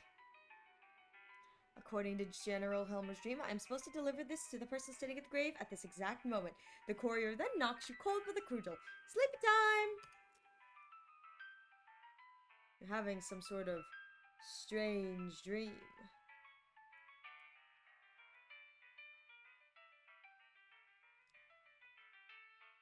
So, uh, interestingly enough, the wiki says that at this point, the patterns of rocks on the ground is a braille pattern.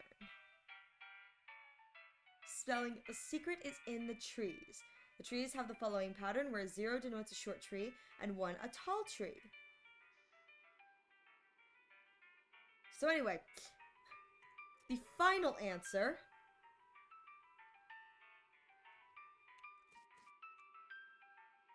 at 7:07 is shined. Which is just kind of crazy. And that's the end of the long puzzle. 2,000 meat. Now, I'm gonna be real here. I thought that was the Redwood quest. It wasn't. So, we still need to figure that one out.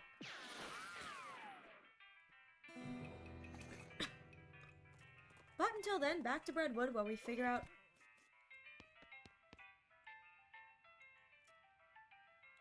Oh, okay. I think the problem with the cemetery is... we gotta go to where they said the Fort Treason. Where the... Yep. Huh. Insert your cannonball. Seems rational. Alright. In we go. Every soldier man is gone. And I'll poke around and see if I can figure out what happened. Yes, Gary will be waiting here. Oh.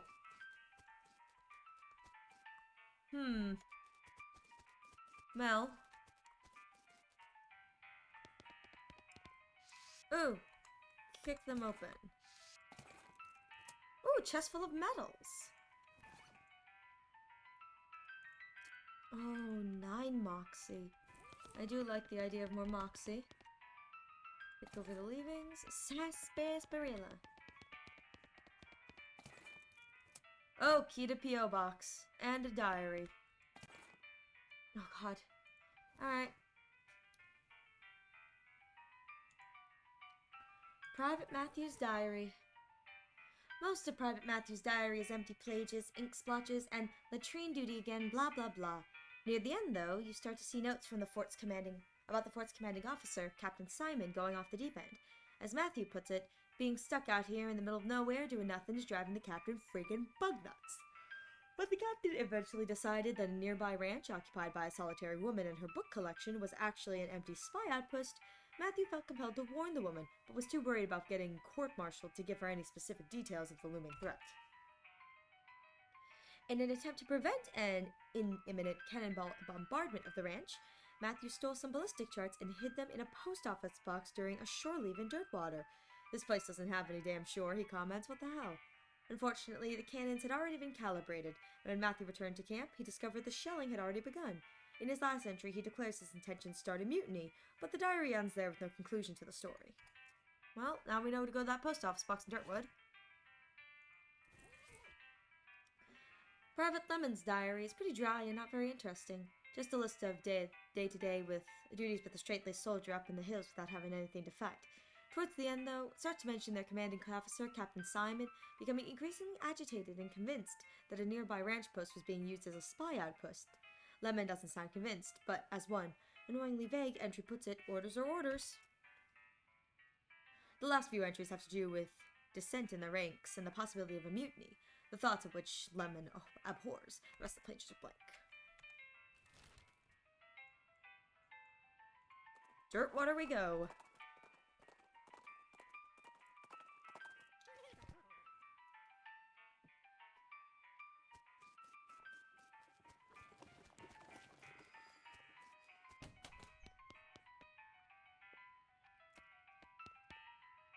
There we go. Open box 114. You open the box, it's empty except for a single sheet of cardstock with columns in tiny print. Fort Treason ballistics chart.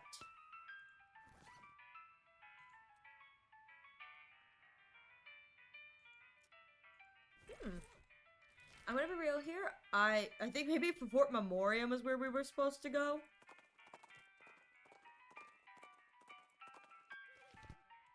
Yeah, I think Fort Memoriam is where we're supposed to go, but we're here at Fort Treason now, so why not?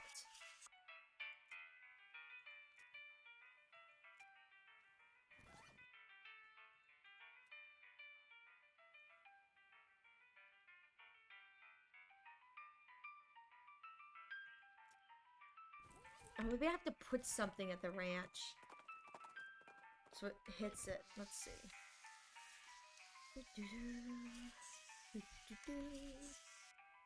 Place the targeting flare! No! Oh, I didn't mean to go there. Oh, you bet. Thank you, Sally.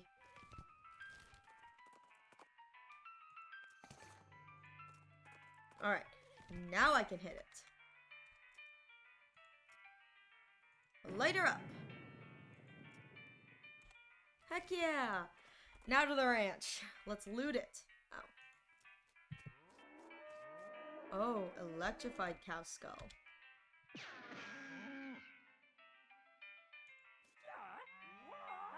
I love Gary. He's so funny.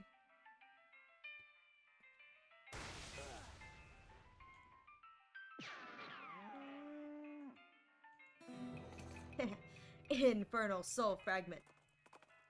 Let's keep going. Hall ladder, yes. Pick the books. How to cheat at poker. I want that one. Gives you the dirty poker skill. So as to conceal the evidence of your dirty dealing, do you read the book? Let's hit the tables. Persuasive maintenance. You quickly memorize the entire book. Get the skill persuasive maintenance. When you're done reading it, you notice that the book's spine is cracked. You try to fix it by hitting it really hard, but you end up just smashing the book to powder. Oops. And I think that's all of the skills, though. The modern snake oiler skills. That's good, though. Well, good for us. Let's see. Persuasive maintenance. You can fix things the easy way. Dirty poker. At this level, you will almost certainly get caught. You will probably get caught. You might get caught. Well, maybe we wait. Actually, you know what?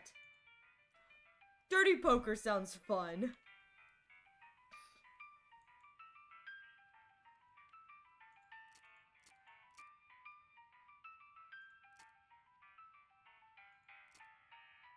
There we go. Okay, let's see if there's anything else. Ooh. How many needles do I have? How many needles do I have?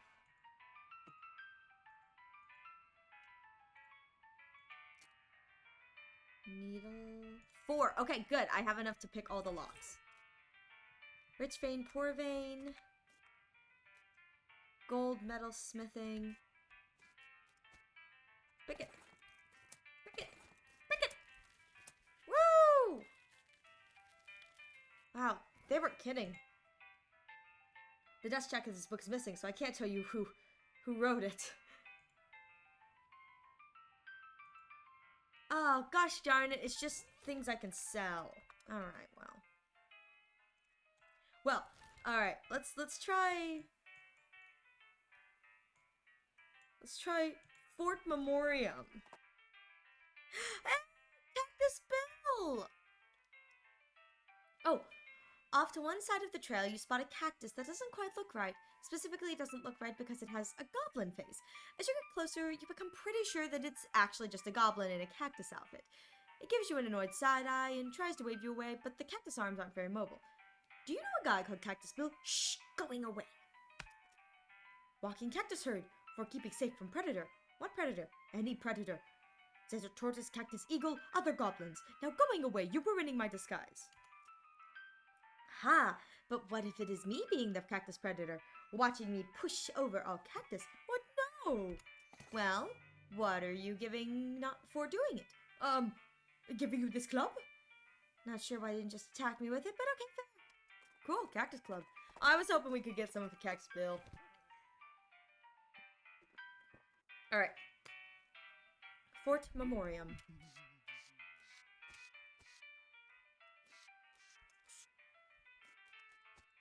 help yourself. Let me just loot the place first. Ah, dang. Alright, I need more mysticality.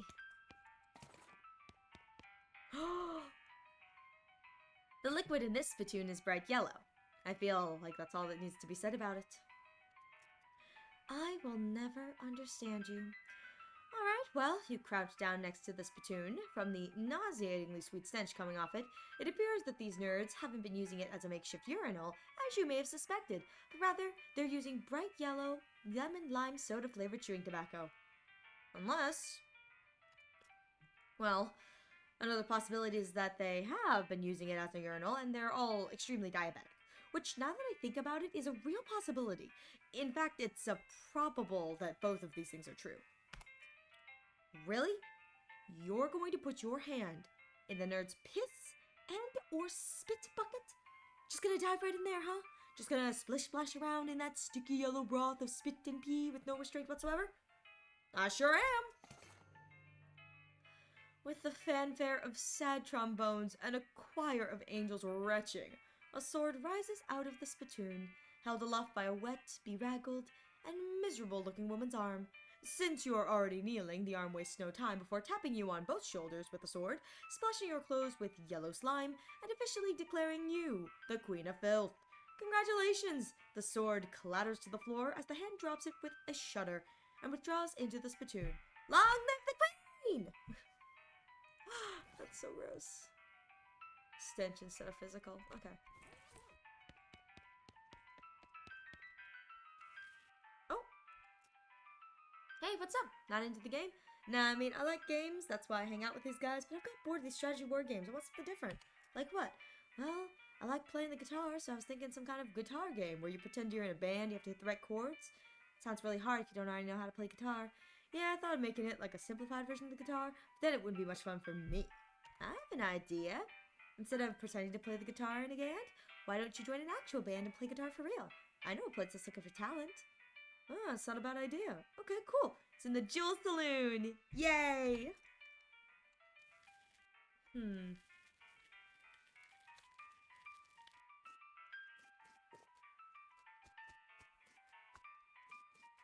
Let's see.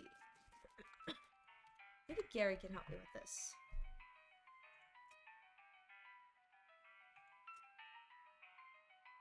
Lazy Dude Ranch. Oh.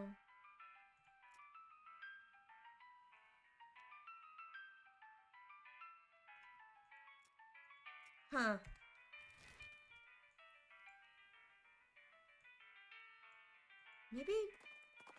Maybe it's the Reboot Hill?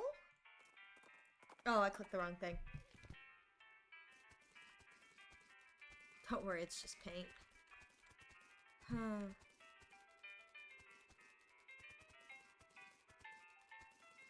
Oh my god, it goes on forever. This is south, not north. I don't know.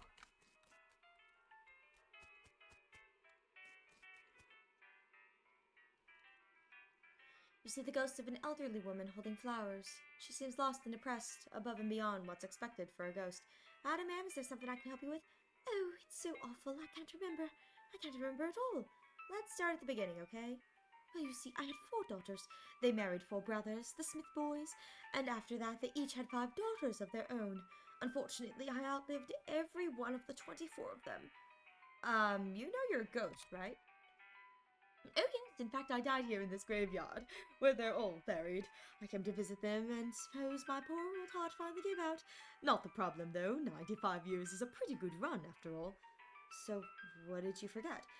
I brought this bouquet of flowers to put on my favorite granddaughter's grave, but I can't remember which of them was my favorite. I'm so ashamed I can't bear to leave until I've remembered. Well, I'll see if I can help you figure it out. Can you remember anything about your granddaughter? Well, I'm quite certain her first name ended in a vowel. Anything else? I remember she was 40 when I was born. I remember I was 40 when she was born. Oh, no, 37? Or was it 42? It must have been somewhere in that range, at least. Okay, anything else? Oh, her first name was longer than her last, just like mine. I remember that she wasn't buried next to any of my daughters. She passed at the same age as poor Becky, who is always in such ill health. Oh, her favorite hobby was knitting. She knit me a lovely sweater for Crimbo just the year before she died. That's all I can remember. Knitting? Okay, hold on, let me think for a minute. I'll be back.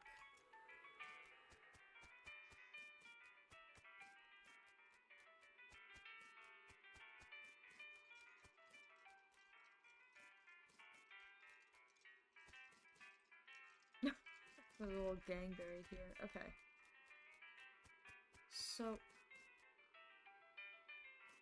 oh, ground here is reasonably soft. Got a cap. Alright, I gotta figure this out.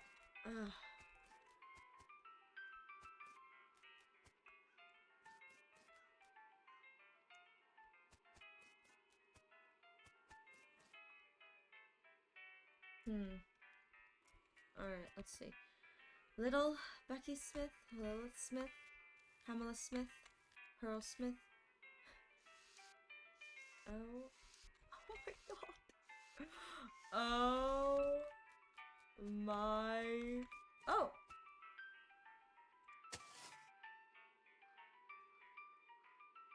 Huh. That was a waste. Well. Alright, so. What's your name?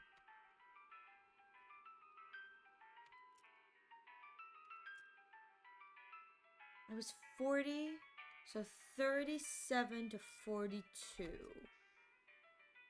Her first name was longer. She wasn't buried next to any of my daughters. Poor Becky. Okay. Poor Becky. Oh, here we go. Okay. She was the same age as Becky when Becky passed. Little Becky Smith. Okay. 1859 minus 184. So she was 16.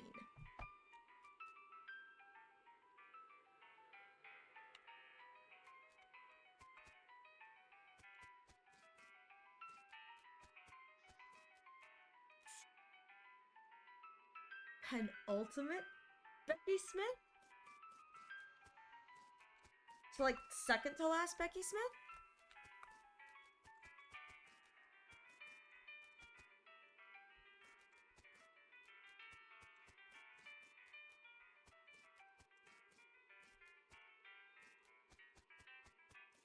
Oh god.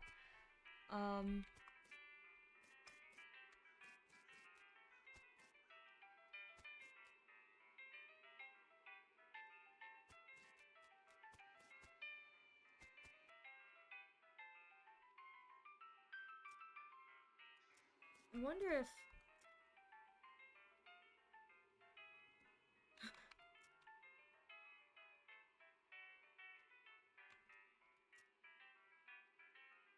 oh, okay. I guess not. That's... okay, so I'm looking for someone who's 16.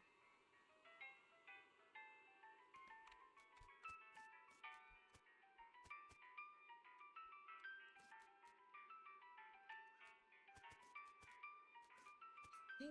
okay.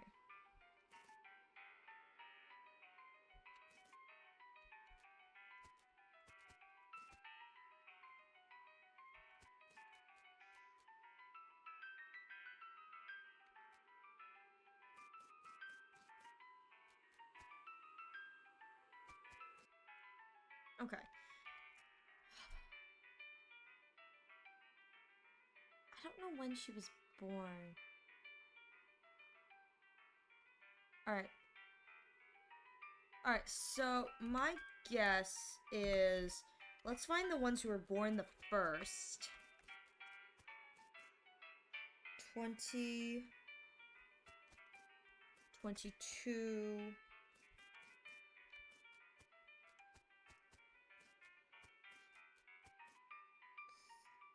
36... no... Don't have any more 20s.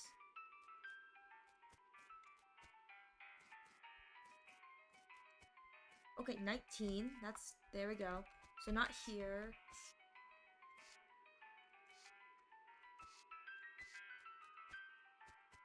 And there we go. Okay.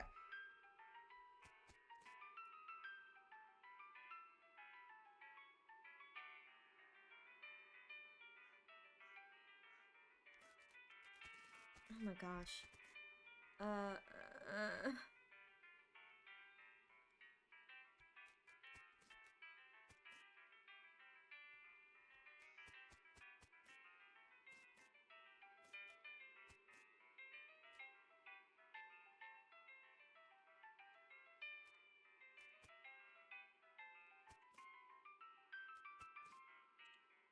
Alright, so I'm in the process of looking this up because I'm confused as heck.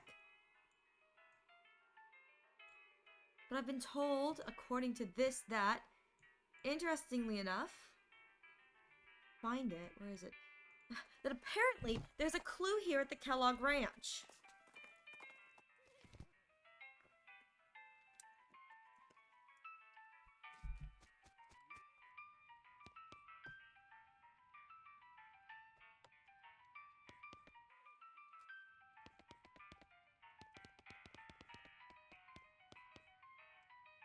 This. Here we go. So her last name is Smith. You can tell it was fewer than 8 letters. But again, her last name is Smith, so... Back up to the hill.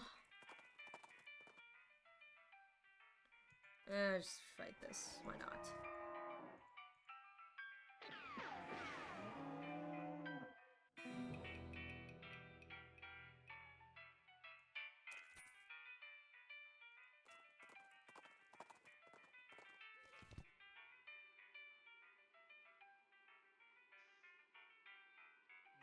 So, apparently, the way that this game works is that you have to read the diary before to be able to unlock this. And based on what the diary says, it will influence what your answer is supposed to be.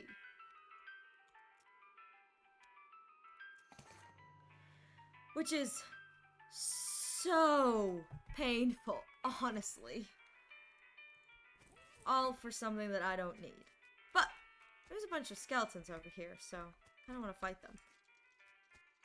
With a sword. Oh my god. Oh no, they're actually kind of strong. Oh, actually. Come on, please. Wow, it hit everything that was directly around it. That is frustrating. I got really unlucky with that roll.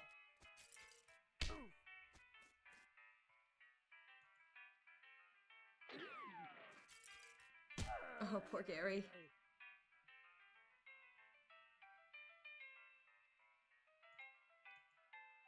Alright.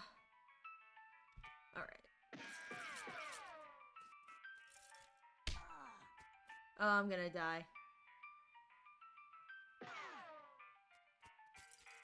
Dang it. Alright. I'll have to come back later.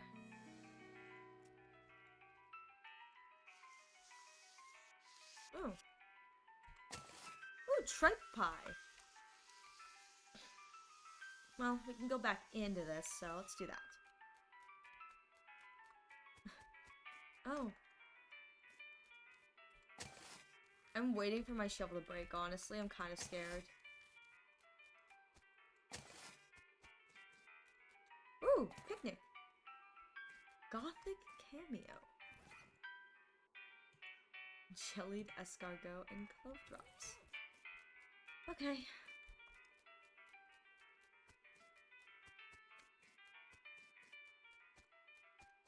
Professional sword swallower. This tombstone is big and fancy and has a door in front of it. Open the door! Inside there's a document and a little weird red object. Read the document. The document describes a tauntine, the burial wishes of Chet Blistery, and a weird sequence of letters. Blister. Key fragments. Huh. Let's pick the lock. Alright. Ojete. And the key fragment. Huh. Alright.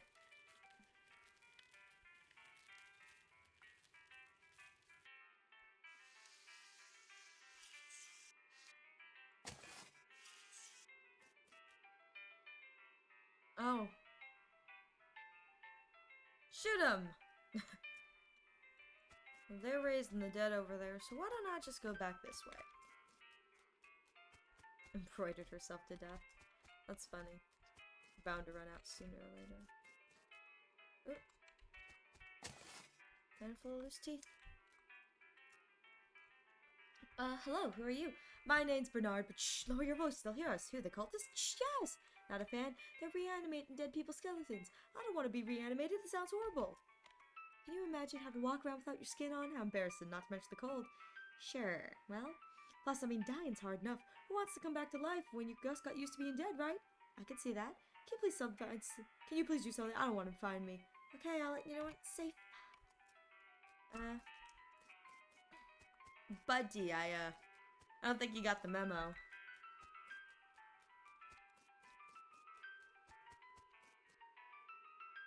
Wait a while, see what happens. You hide behind the tombstone and wait. After a few moments, the skeleton rests itself in the cultist's control and goes on a rampage. Bones and teeth fly everywhere, and none of them belong to the skeleton. If that gives you any indication of how the fight turns out. Seemingly satisfied with the carnage it has caused, the skeleton scratches something into the ground, then shuffles off to the south. Creepy. Grutch. Investigate. Aw, dang it. Let's see if there's anything in here. Nothing but 3 bedrolls. Ooh, take a book. Frightening Topics of Nex-Mex. It's probably another one of those bad books I shouldn't read. Yeah. Well, I'm gonna tell our buddy it's okay. It's safe. Come out, buddy, it's safe. Oh, here we go. I took care of it already. With the worry stone. Oh, 6 Moxie. It's not as good as the 7 one I got. Let's see if he says anything different. Okay, well, gotta figure out the key thing.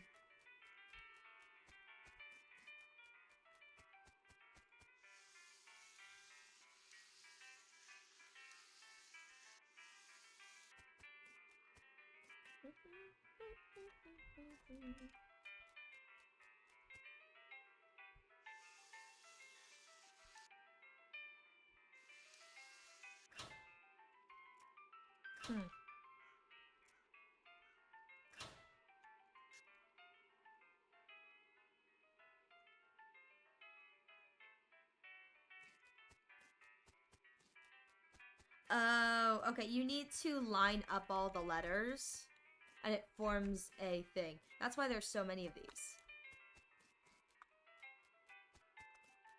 Strange, there's a keyhole at the trunk of this tree. Assemble the key. And... unlock. Treasure chest. Open it. Ooh, unbreakable ruby. Oh, and I got a sapphire too, huh? Alright. Wonder if I'll need those in the future. Anyway, I guess that's not the right place to go either, so back to the military cemetery.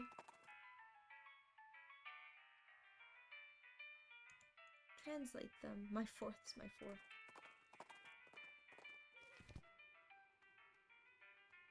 Alright.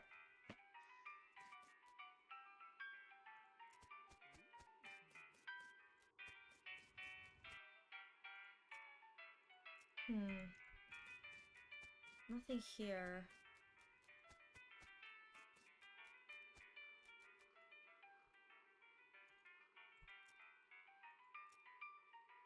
Military reenactments, yeah, at the Fort Memoriam. So...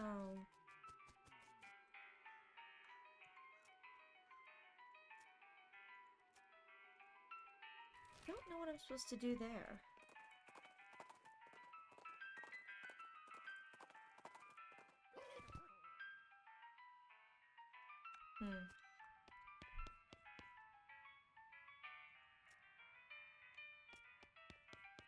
say?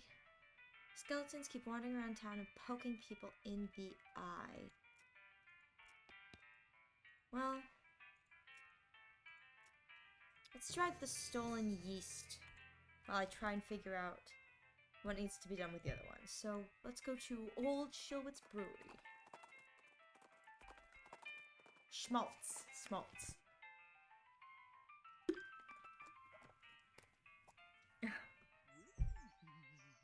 Alright, let's see.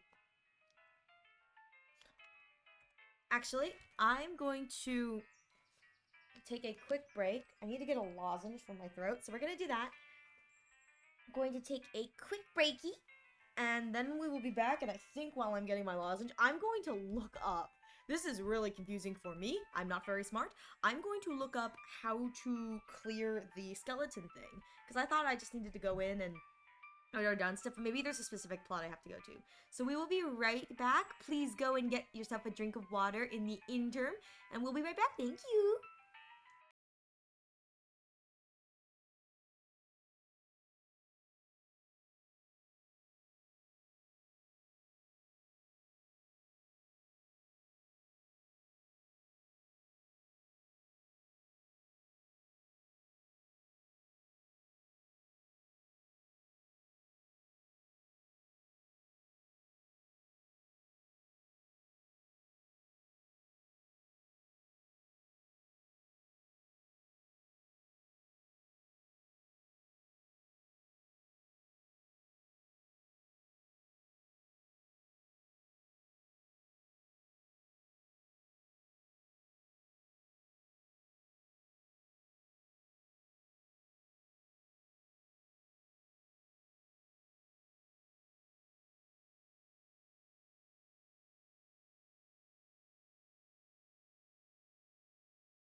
All right, we are so back.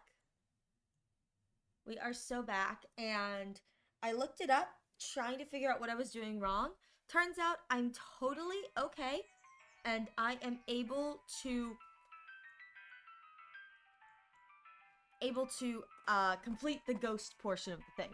I thought that I needed the 25 mysticality.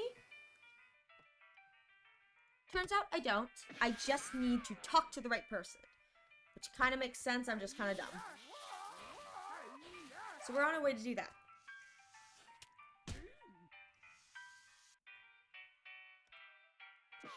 Alright. I feel like I've just been running around constantly. Like it's like, bleh. Alright.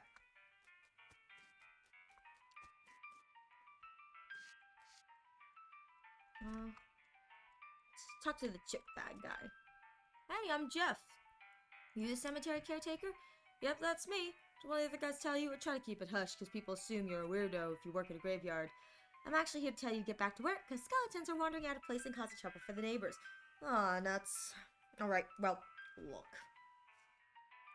I want a real winning streak here. I'll go back once it's over, okay? Hornswoggle. No, you got it backwards. It's now the time to leave while you're winning. How do you figure? Attitude is important. You feel like a winner, you play like a winner, right? If you wait till you've lost to leave, you go home feeling like a loser. Come home a winner and soak in that sweet satisfaction of victory. Then you'll be ready to do it again next time. Honestly, a true moment of like, yeah, gambling. You know what? That makes a lot of sense. Hey guys, I'm heading out. I'll be back to get your butts next week. The others cheer and make dismissive gestures. Good. Talk to all of them anyway. Hi. Oh, I'm Ernal. What's this kintoscope reel you're talking about? Well, there's two guys dancing while a third guy plays the violin in a huge cone. You can actually hear the violin. That's so great. And then a fourth guy walks in. What does he do? Nothing. That's when it ends. Sounds pretty avant-garde. How's the game going? Pretty good. We're on a real winning streak. If we'd been in charge of the army when the real war happened, things might have gone a lot differently. Probably the real war was a lot more unbalanced in terms of unit allotments. Good point. Hi, I'm Buddy.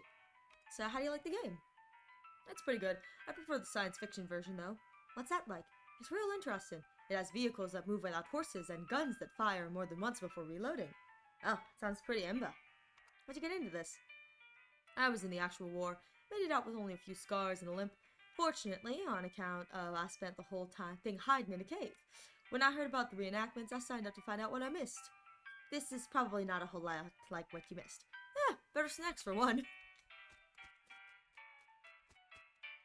You. Hey, I'm Melvin. What's with the hat? We're doing historical reenactments. You're playing a tabletop war game. Okay, sure, but a historical one. Anyway, we only switched to this after we quit doing real reenactments.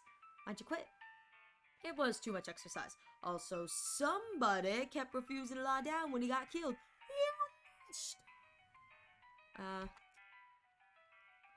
What's the game you're playing? Oh, you probably aren't familiar with the type of war game. It's a very specialized form of entertainment. What I mean is, you seem to be using Flintlock 4,000 rules, but my brother didn't have a set of cows. Oh, yeah. We had to mod them in ourselves. Cool, huh? Can I play? Well, those are pretty complex. Not that the others will want to stop to play a teaching game. I already know it. My brother used to bug me to play with him all the time so we could test his strategies. Yeah, great. We're sure to play on the cow side. Step up to the table and grab some dice. But I thought... Maybe I should go back and when I have 25, we can use that because...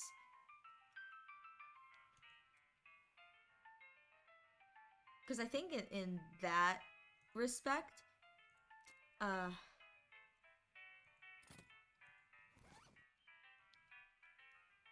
think in that respect, it may be better because it may give me other options. Hi, I'm Mike. Seem to be taking this game real seriously. Well, of course, you gotta play to win. Otherwise, what's the point? Having fun? Exactly! And winning's how you do that. You having line of sight issues?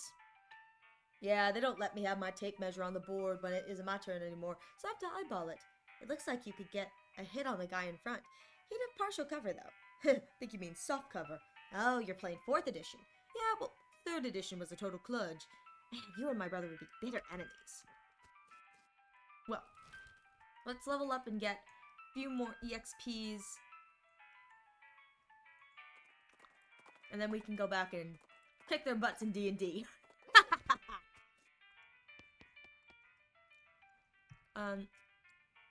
Yes, caretaker is back on duty. Yeah, they sure have a way of getting under your skin. Ah, okay, so you only have to do... You have... Of the 7 problems, you only have to do 5. But, we're gonna do them all. Because this is not a one day run, so we have the ability to do that. What the fudge? beer? It says beer hose. You're not really sure what its purpose might have served. This fella's too scared to talk to you. He's just totally freaked out about the yeast. It's a beer vat. Or at least it's a vat. It's not guaranteed to actually contain beer. Sample the contents. Blech. It's almost pure ethanol. Oh god, it's pure ethanol. Oh god, I put that in my mouth. Whoa. Oh, I wanted to see the guy. That dead guy's hat got knocked off and it's covered with yeast. Yeah, give me that yeast-covered hat. No.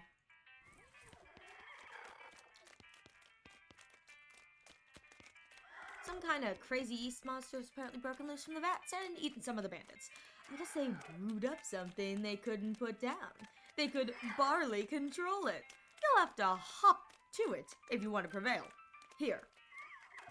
I hate myself. I genuinely hate myself for having to say that out loud. Lucky for me. I was hoping I'd roll high. Heck yeah! You ground the beast to a pulp. And I need just a little more EXP for that mysticality. The remains of the horrible yeast beast. I guess you could probably take some back to the mayor. It's probably still good, right? Yeah, sure. Got the item, half a ton of yeast. See what this guy says. So, this whole yeast theft biz doesn't seem to have gone well for you guys. Yeah, no, oh jeez, you a bounty hunter? Relax, the mayor just wants his yeast back. I didn't say anything about hauling you in. Whew, okay, the yeast is in that revolting pile. So, what happened here? Well, we got bored of bread, that's all. I know a bit about brewing, and we figured if we came back with cupcakes, no one would mind so much if we stole the yeast. No offense, but it seems like you aren't much of a brewer. Hey! Well, ideally, you wouldn't end up with a ravenous yeast monster. That wasn't my... Okay, well, I guess it was my fault, but I understand what happened. These vats are old, and we didn't clean them properly first, because we were in a hurry. I think there were some frogs living in one of them. And you figured out you could use the extra hops? Huh? Well, if you're sure you got it figured out, you could set up a shop in Dirtwater. Oh, yeah, it's turning into quite the little metropolis. I'd love to have my own place. Okay, I'll check it out. Heck yeah, another shop opening. Oh, cans of beer. Schmaltz blue ribbon. The yeast species have thoroughly killed this guy pretty thoroughly. I like how he's just kind of like, ooh, sitting aside. Now he's too grumpy to talk to you. He's just angrily muttering about yeast. Arrest him! You're under arrest. For what? Stealing about 2 handfuls of yeast? Yes? And the sentence for that is what? About 3 days in jail? And Breadwood does not actually have a jail. Alright, I'll let you off with a warning this time. Well, got that yeast.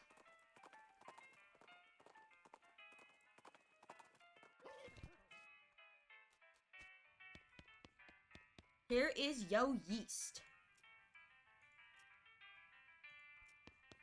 I wonder if it'll change this. You secured the militia yeast. Alright. Let's get that bread. Let's get the missing bread. The Baker Boys hideout.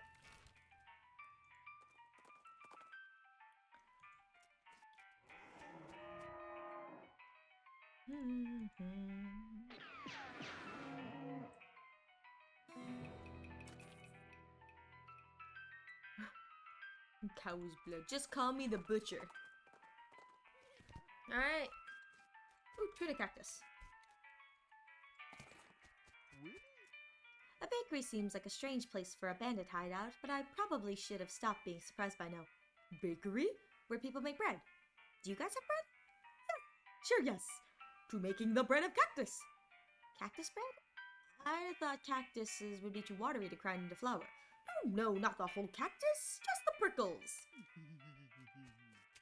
Okay, whatever you say, buddy. I don't have enough for, Oh. Well. Huh. These teenagers seem dispirited and are trying to drown their sorrows with big mugs of water. maybe they misunderstood the idiom. Hey, you boys wouldn't happen to know about some bread that went missing, would you? Oh, nuts. I told you we'd get in trouble, Billy. Shut up, Jerry. Way to blab everything, dude. Calm down, you two. Bear just wants his bread back. Hand it over and the trouble you're in will be minimal. It ain't that simple, lady. We stole that bread from meat to start up this bakery. Why? 'Cause we wanted to make something of our lives. Everyone in Breadwood is just bums. Plus, everyone needs bread, right? So we figured we'd make it big. Okay, well, no problem. We take the mayor of the bread you've made and call it even. Yeah, no, that's the problem. Except for the fact, that's no problem. Except for the fact that we don't know a dang thing about making bread, it turns out. All we ended up with is weird lumps. Ain't true, Billy. Last loaf we tried was almost right. Yeah, sure. That one was nearly edible. We're practically out of ingredients. Maybe I can help. I might know someone, pretty good forager. I got an idea. I might know someone who could help you out. Do you two know Lois Lathop? No, who's that? She might be the solution to your problem. Let me head over to where she lives and talk to you for her. Oh, kind of wish I had the ability to do it myself. Be kind of cool. Oh, hey. Looking for some herbal remedies? No. Which one is that? This one? No, that's the old army hats. Oh, here we go.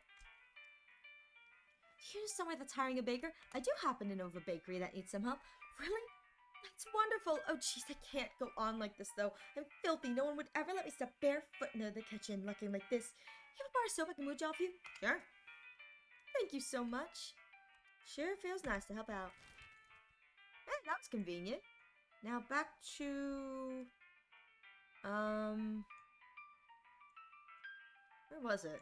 Oh, here we go. Baker Boys Hideout.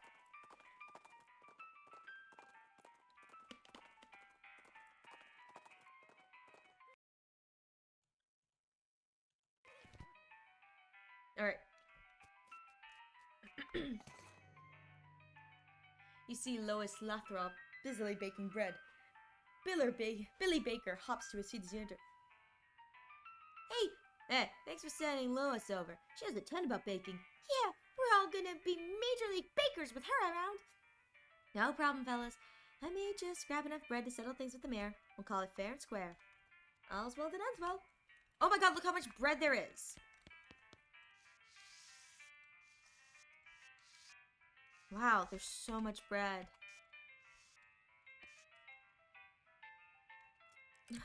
There is so much bread. Well, back to Breadwood. The town with no bread. Alright, here you go. I sure did. Oh, solve all of Breadwood's problems. Heck yeah. Glad we avoided that. There are no problems left on the board, you weirdo. Time to go give them a new one, you reckon? There's a note at the bottom. Well, now, about that lumber. Alright, well, you helped me out quite a bit, so I reckon I can set you up with what you need for that bridge. Thanks. The mayor looks pretty relaxed now that the camp has only one problem. Leave him to his relaxation. Well, I think that means I gotta go to the railroad camp. Yeah, let's see what you got. Anything new? Anything I need? Nope, doesn't look like it. Could just sell all of my crazed amounts of skeleton stuff. Alright. We get there when we get there. Train isn't moving because I'm doing my best. Oh. Here we go. Hey boss, good news. We got the lumber shipment from Brentwood. We're ready to go. You got the bridge built already? Yep, most of the passengers were so bored, they chipped in to help. Nice. Now we just have to lay the tracks, rest of the way into Frisco. And our work here is done. Both mine and yours. See you there, boss. See ya. Oh, I wonder if there's anything here. Now. Nope. Frisco! Oh. Yeah, Hornswoggle him. All the way Frisco we go. So? What's going on, Shmee? His fancy pants calls himself the Emperor. He won't let us build our tracks up to the station. See if you can talk some sense to him. I'm on a bus. Who the heck are you? I'm Emperor Norton. I'm in charge of the city, and you can't build any train tracks here without my permission. An emperor? Where's your crown then? As it happens, I lost my dang crown. Fool thing didn't fit right anyway, but without it, I can't issue any official permits, and that means no rails for you. Unless, of course, you were to give me a new crown, a properly fitting one. I don't have any crowns, sorry. Well, I guess that just tears it, don't it? Not only do you not get that permit, but also... He reaches into his pocket and grabs a handful of powder, which he throws in your face. Your eyes burn. Ha! Have a taste of my famous antivirus, sucker! Your vision goes weird and you pass out. What was that? When you come to, Norton is gone, and so is the train.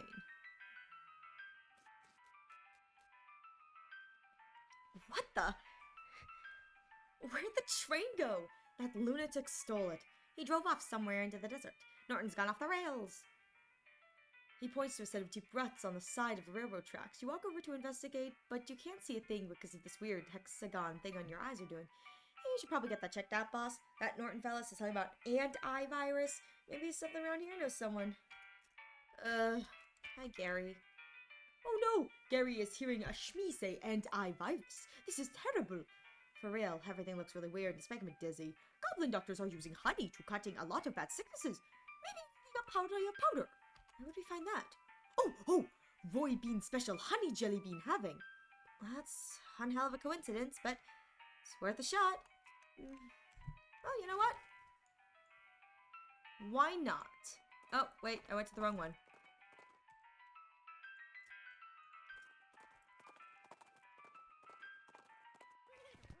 Gotta go here. Hey, buddy.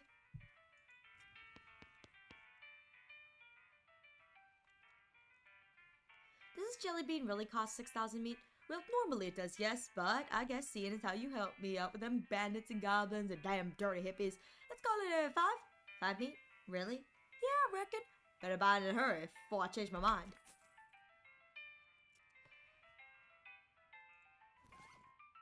Alright. You eat the jelly bean and your vision immediately clears. Modern medicine really is amazing. Oh, thanks, Gary. Oh, the last custard stand. Alright, you know what? Just for you, Gary. Custard stand we go.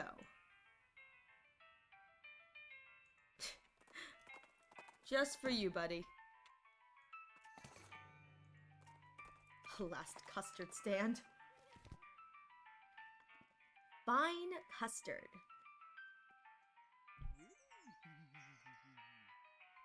Alright.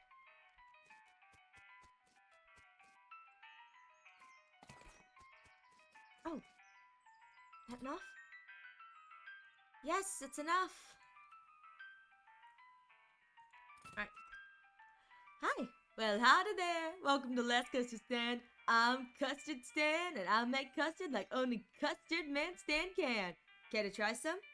Tell me about your custard stand, Custard Man Stan. Not much to tell. Just a plain honest custard stand, some plain honest custard. But it's the last one? Like what? The last one before you get to Frisco, or last one in the whole territory? Heck, the last one in the whole world as far as I know. I can swear to that. You sure it isn't the first? Yep, 'cause the first one was also mine. It was farther up north. Whole dang operation was ate by wasps, stand and all. Oh, give me them sweet custards. Oh. Okay.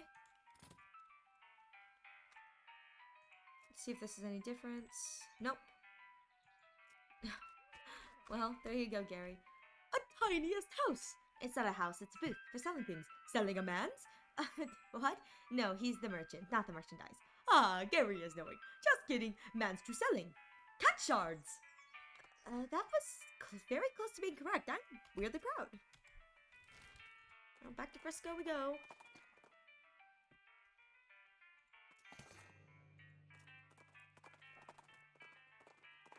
Alright.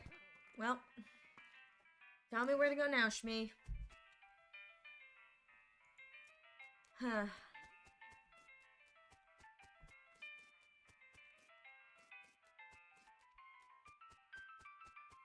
Oh. Well, be a new place. My name's Clooney. Make yourself at home. New to town? I've been helping the Manifest Destiny get rail tracks laid. They're very, very close, but haven't quite finished out. Sounds like you could use a drink. Clooney, I sure could. What do you got? Okay. What's with that huge brawl going on over there? Oh, them old fellas always blowing off steam. I just let them go ahead and get their aggression out. As long as they keep it over there, away from the furniture I've got left. Alright, you tell me about Frisco. Oh, it's fine town. A fella named Samson Frisco founded it way back. When the mines first opened up this way, everyone caught the fever. Mining fever? Yep. The kind you get from breathing too much dirt. Frisco is a doctor, you see. Ah, gotcha. No darts management. Whiskey on the rocks, eh? Huh. That was a little funny the first time I heard it today. So by now it should be a laugh riot, right? Mm-hmm. Seriously though, why are you brewing that whiskey with that rock? I'm not here to drink. I'm doing important research. Kind of research. I'm testing the effects of various liquids on hypercrystalline thumomorphic dorities. Today's liquid is ethanol. I'm gonna go out on a limb here, but I'm guessing you're some kind of scientist. Good guess, specifically an arachnologist. Archaneogeologist? Magical rocks? Hey, not bad. You got it in one. Dr. Josie Morton at your service. Hey, my second guess was gonna be buttholes, but rocks don't have those. Not typically, no. Morton, huh? Any relation to the Emperor guy? Who? Oh, there's a weird outside call himself Emperor Norton. Are you asking me if I'm related to someone because our last names rhyme? Oh, not anymore. You doing this research by yourself? Yeah, all my colleagues are back east. Well, there's a guy over near Gulfstone Gulch who has a similar line of work, but he's researching rocks that have been turned magical throughout ancient technology, and I'm more concerned with naturally occurring magical rocks. Ancient magical rock technology? That sounds pretty crazy. It's interesting stuff, alright. If you ever meet him, tell him I said hi. How's your whiskey experiment going? Not great, but to be honest, I wasn't expecting much. This test really should be done with pure ethanol, but it's too hard to get that out here. So I'm trying whiskey, just for the heck of it. But the impurities in it would screw up my findings even if I had any. Oh, that's a shame. Hey, your rock just turned blue. Oh, that's unrelated. Hypocrystalline thuromorphic diorite turns blue every 23 minutes. I have a colleague who patented a design for a watch based on that property of it, but a 23-minute watch isn't very useful. You know, the whole cancer thing. Cancer? Yeah, did you think I wasn't drinking this because of the flavor? It's because I don't want a tumor that can yell its own name. You need any help with your experiments? Sure, I can always use more samples. If you find anything interesting rocks, bring them by my house. What counts as interesting? I haven't seen any rocks that turn blue. Oh, just anything rock doesn't ordinarily do. Move around on its own, defy gravity, displaying rudimentary intelligence. What about a rock that plays the banjo? Have you seen a rock that plays the banjo? Oh, no, I was just what-ifing. Jeez Louise, don't get my hopes up like that. I'll swing by if I, find any interesting rocks. Alright, thanks. Hope to see you soon. Huh. She pays her tab, fishes the rock out of her whiskey and leaves. You decide there's no sense in throwing the bathwater out with the baby, so you pocket the whiskey. Whiskey without the rocks. Ooh! Oh! Is this like infinite farming of humans? Infinite human farming.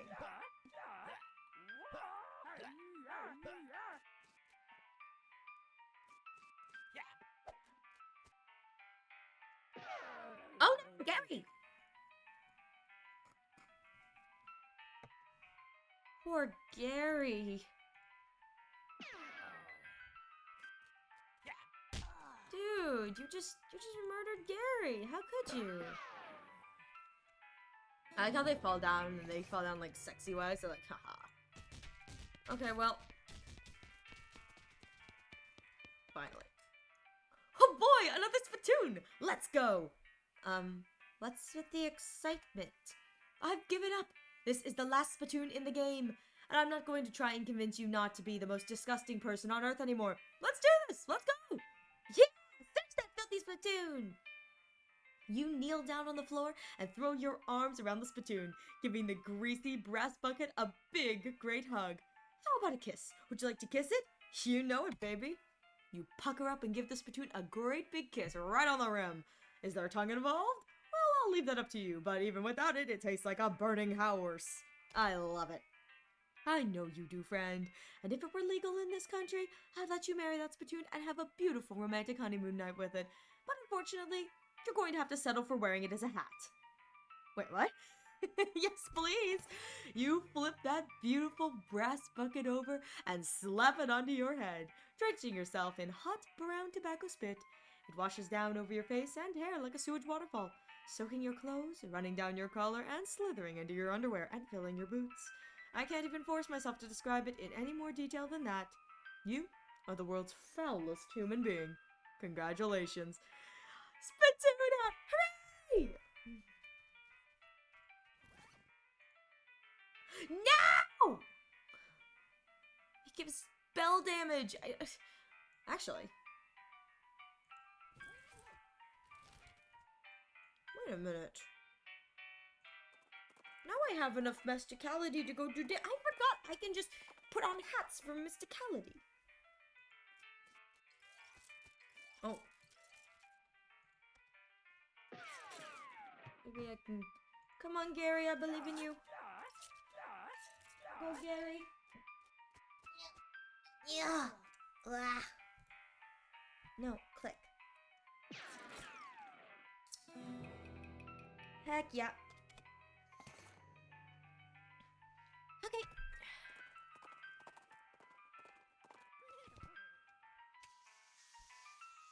Look at my spittoon. I love it. Study that. You pore over the rules until you understand them perfectly enough to realize that they're for an entirely different game than these guys are actually playing. Oh well, at least you learned something useful. Oh! And another Next Mex book. Rain of Teeth. I don't know if I should do any of those skills. Alright. Oh, that's crazy. Okay.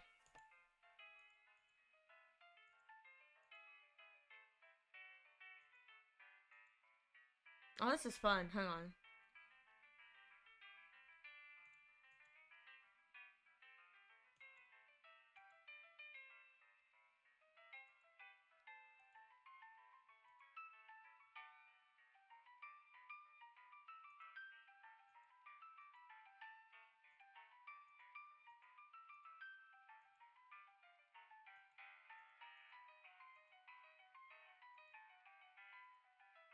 You know what? Oh my god, that's hilarious. Alright.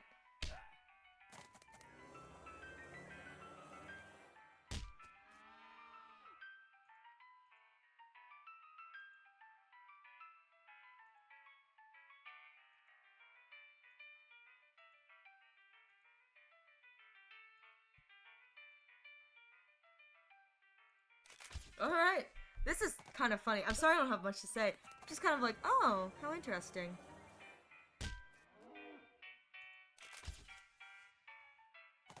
I love when these guys fall over. They fall over like, kuchung.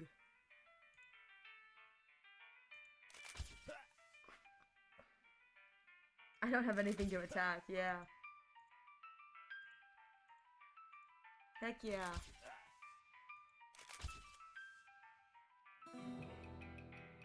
You prevailed in the Battle of Cal Ridge. Heck yeah. I'm gonna see if I can win them all.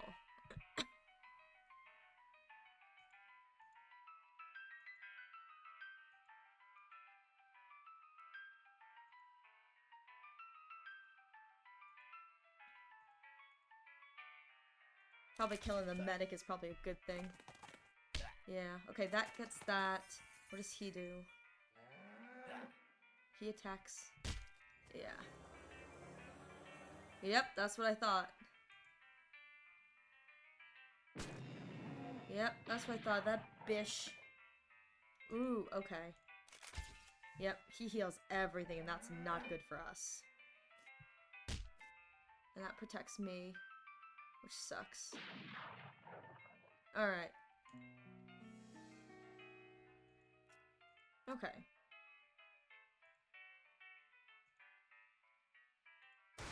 That's probably the way to go, is to kill the medic first.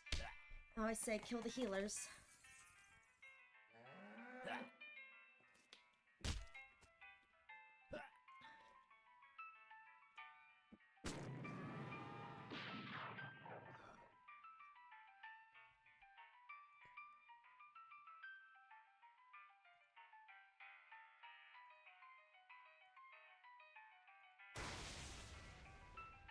I like that I'm like a cow death bean. It's strange, but kind of funny. Cow death bean.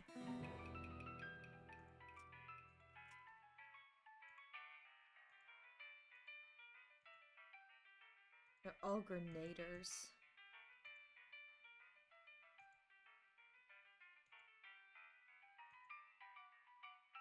Huh.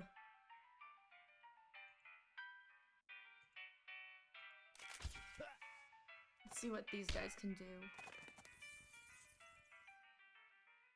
Ah, 1 AP. Oh, he gives 1 AP. Okay. So he always gives 1 AP to us. So if I use something... Alright. Yeah. Yeah, that's what I thought. I'm gonna have to kill one of them on the immediate.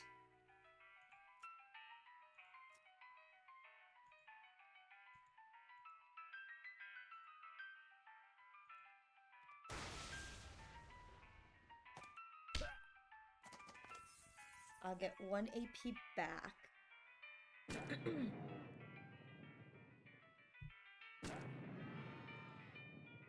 Yep, and these guys are probably gonna take out my necromancer. Okay. I have 3 action points.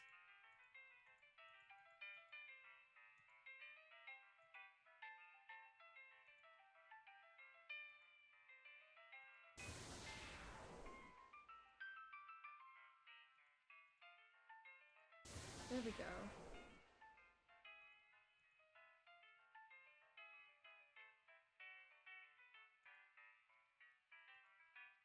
Actually, if I do that, and then smite this guy. I get 1 AP back, and that should be hopefully enough that we all survive this.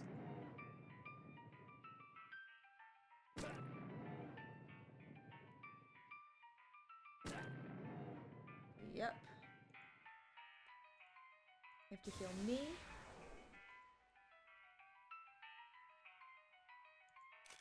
Gonna attack this guy, and then I should be able to take 2. I get 1 action point so I can heal myself 1 more time. Oh my god. Please, cow. Yes! Yes, cow is okay.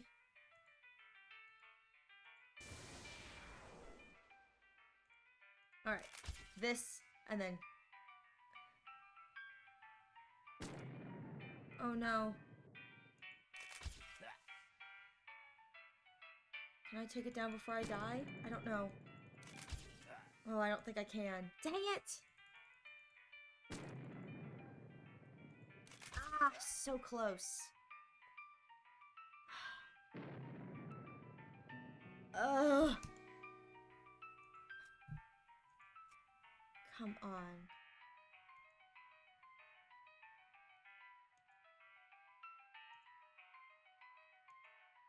Okay.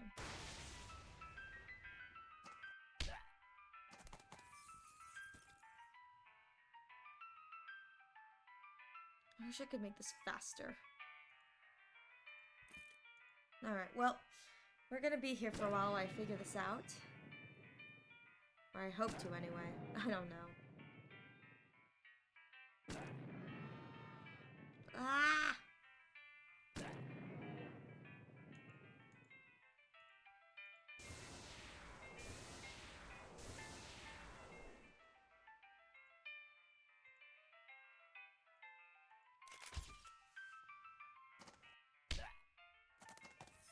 Come on.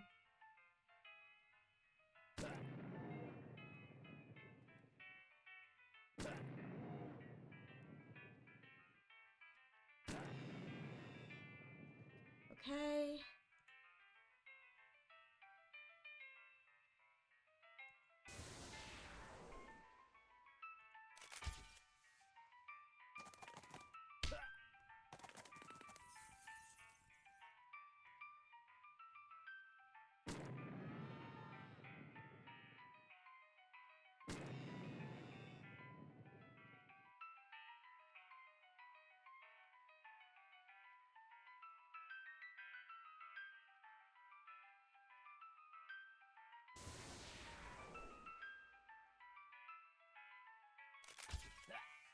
Oh, this is gonna leave me the same, isn't it?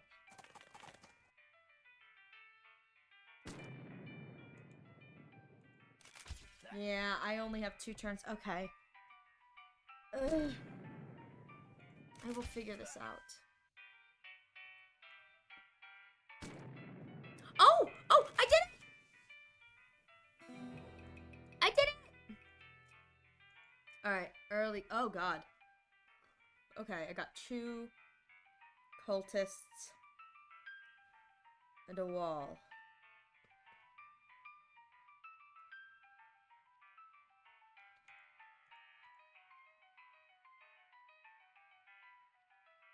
Okay, let's...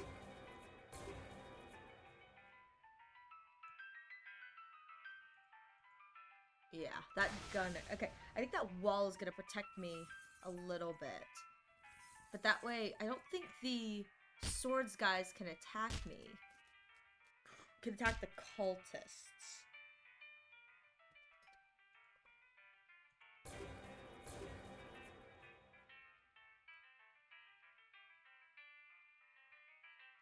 Alright, let's go.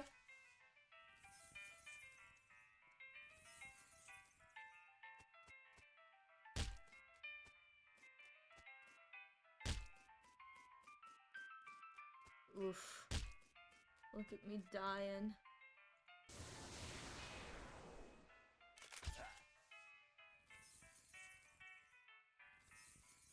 Oh, I got a feeling this is gonna take a while. Well...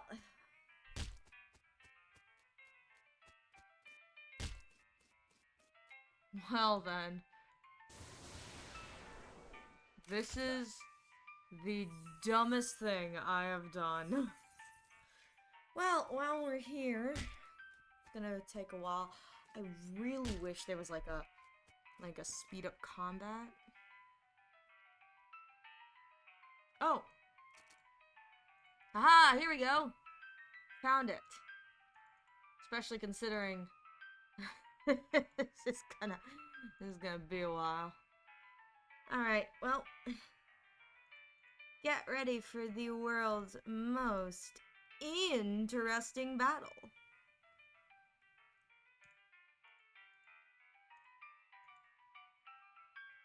I mean, I'm sure you're all so very thrilled watching this.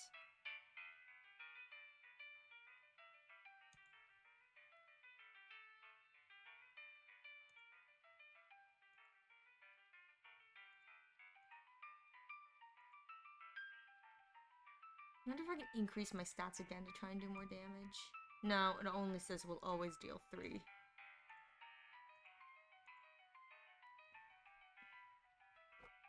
Yeah, I can't increase the damage I do. Well, that sucks. Okay.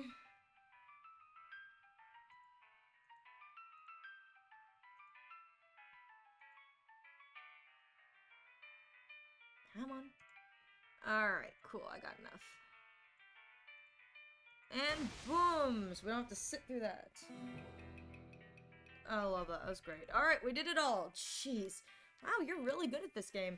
Getting good was the only way to keep my little brother from lording it over me all the time. I feel like we should give you some kind of prize. I got some leftover guns from when I was gluing the figurines together. Want them? Sure, thanks. Bunch of really small guns. Let's leave while we're ahead. Oh, my bad.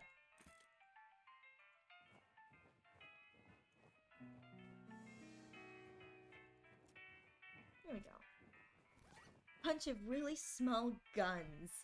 Okay.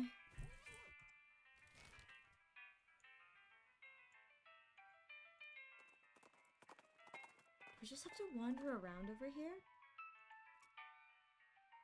Oh, mister, your hat's on fire. Yes, I know. You don't seem particularly bothered by it. Well, I don't think panicking would solve anything. I guess you have a point of sorts. So what's your deal? My deal? Well, I'm an artist. I see. So this is some kind of performance art thing? Oh, you mean my hat? Nah, it's just coincidence. I'm a painter. Mister, you need to take that hat off. It'll roast your brain. Perhaps, but I don't know how handy it'll be for reading. But think about how handy it'll be for reading. Right. You know what? Heck yeah. I suppose there's no point in trying to convince you. That's how fashion goes, right? Fashion? What do you mean? Well, wearing a hat that's on fire is all the rage now, isn't it?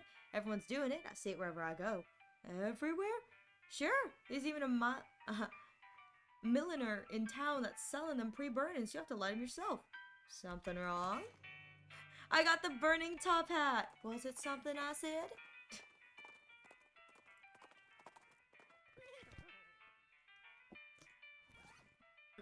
Eight mysticality. Still nothing for it.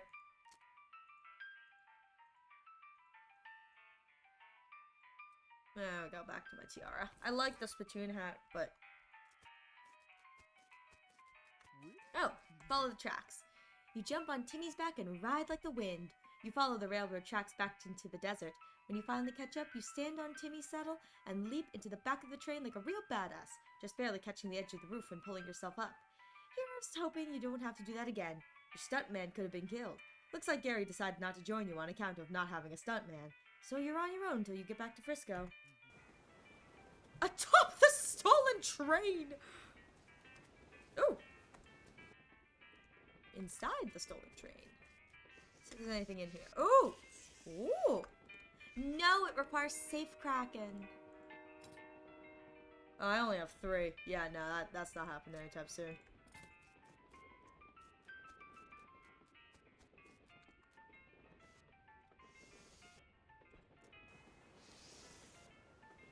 Huh. Well. See how much I can do. See how much he's gonna kill me. Mental birds! Oh, I think I can do it.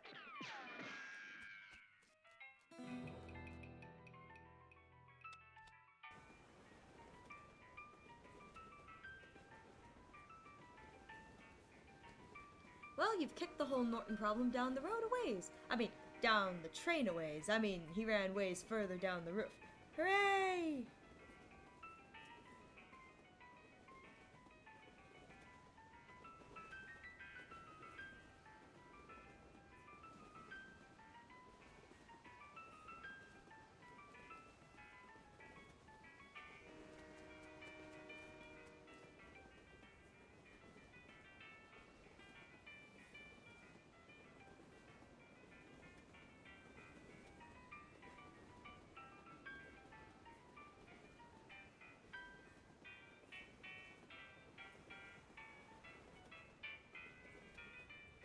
Oh.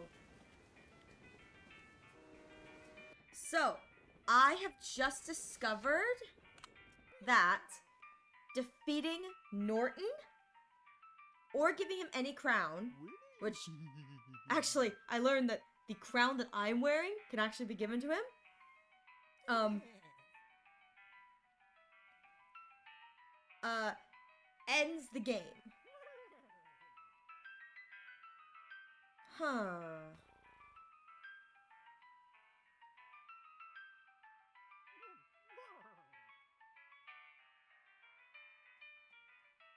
So, I'm looking through this to make sure.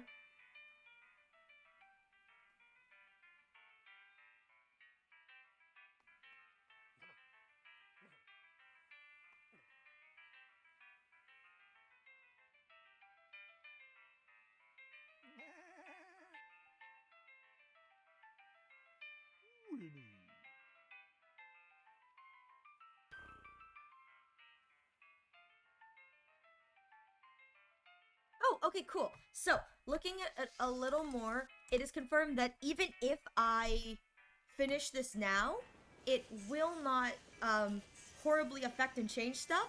Unfortunately for me, oh.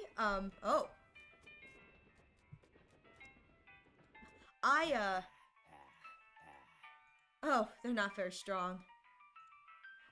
Unfortunately for me, I don't have any of the crowns, nor do I want to give them a crown. So we're just gonna end Norton. And then we will go back and do a bunch of the side quests and stuff. And we will play, probably next week, we'll do the Reckoning at Gun Manor. And I'll have to do that probably twice on a different file because I know one of the achievements is for how you defeat it. Aw, I don't have that much mysticality. There's no way I've got 50 mysticality, which sucks.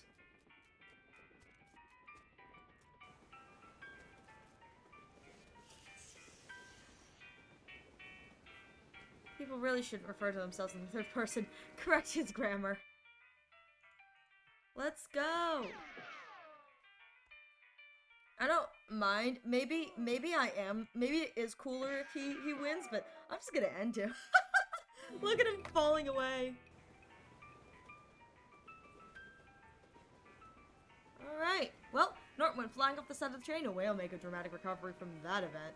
You should head to the cabin so you can find a way to steer this thing back to Frisco. Oh. Why is the guy hanging out on top of him tray with a knife? Charge! The train murderer! You picked the wrong day to start murdering on this train, buddy. Yeah. Oh, he's strong.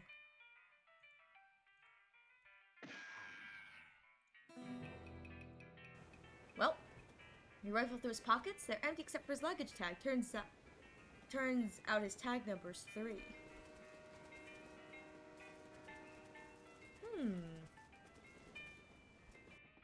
What if I go back to the luggage cart?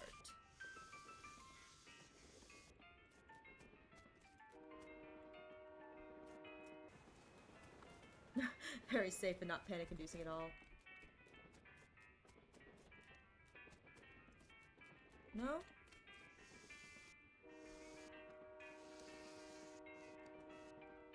Dang it!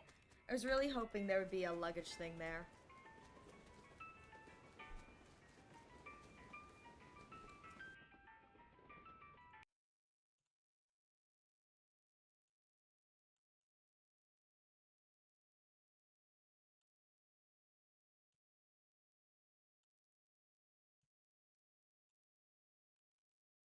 Anyways, sorry about that. There we go. Back to it. Back to it. I really wish I had the mysticality for that, but I don't. Have to keep playing, keep getting better. Ooh, here we go. Oh. I've hidden the key to the forward passenger car in my luggage to make it easier for me to murder everyone in the sleeper car. Silly the train murderer. Alright.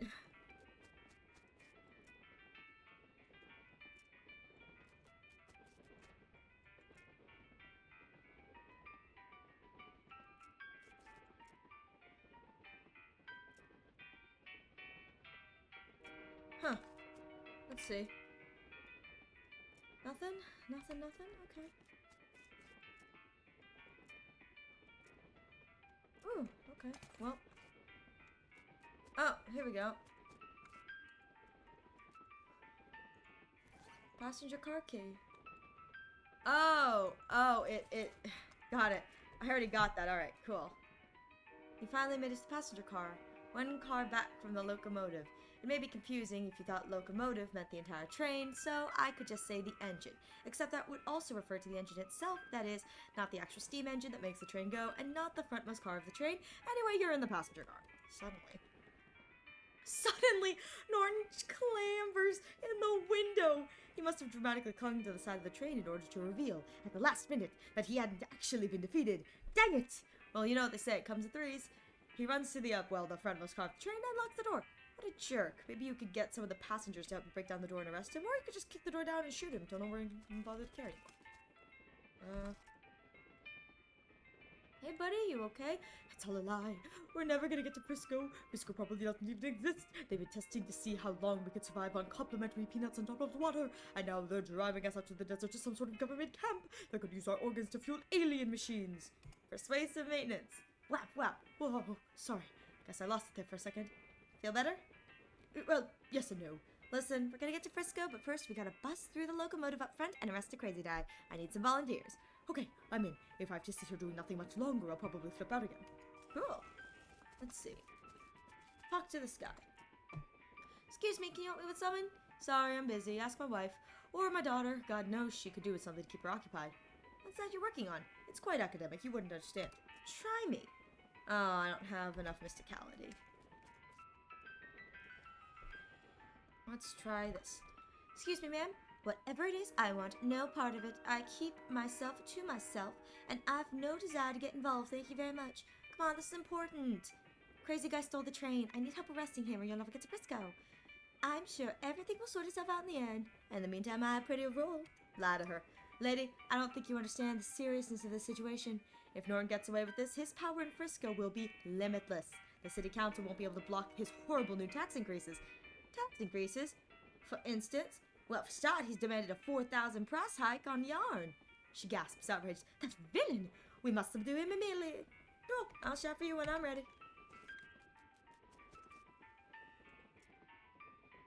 Requires 3 passengers. Okay. Talk to the little girl. This little girl is peering out the window of the train, clearly bored out of her mind. Hi there, busy? Yeah. Adventuring all I get to is boring and I hate it. Do you want to help me out with something really important? What? Like? Well, a bad guy took over the engine car. I need some people to help me break down the door and arrest him. Just a little girl. Hey now, that's not a good attitude. Don't let anyone tell you that you can't do anything just because you're a girl. Oh, okay. Yeah, That's the spirit. what you gonna give me? In advance. Jeez, you're learning a little too fast. Alright, what do you want? Extinct animals. I'll be right back. Try this one. Talk to her.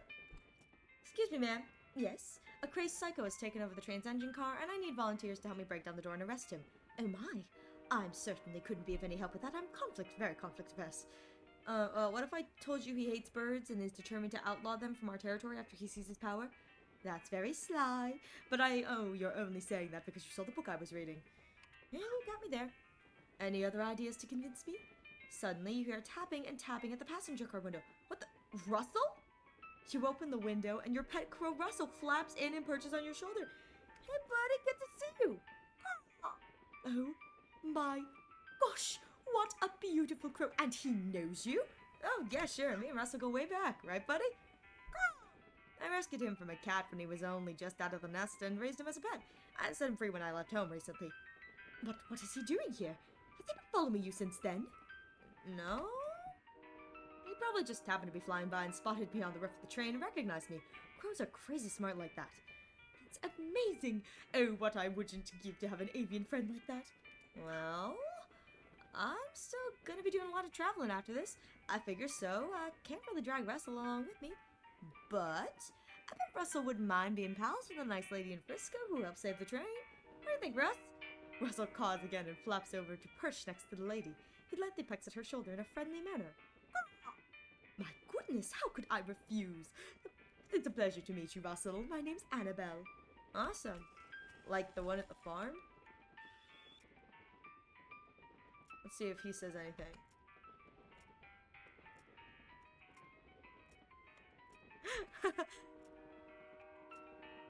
Come on, come on. Dang it!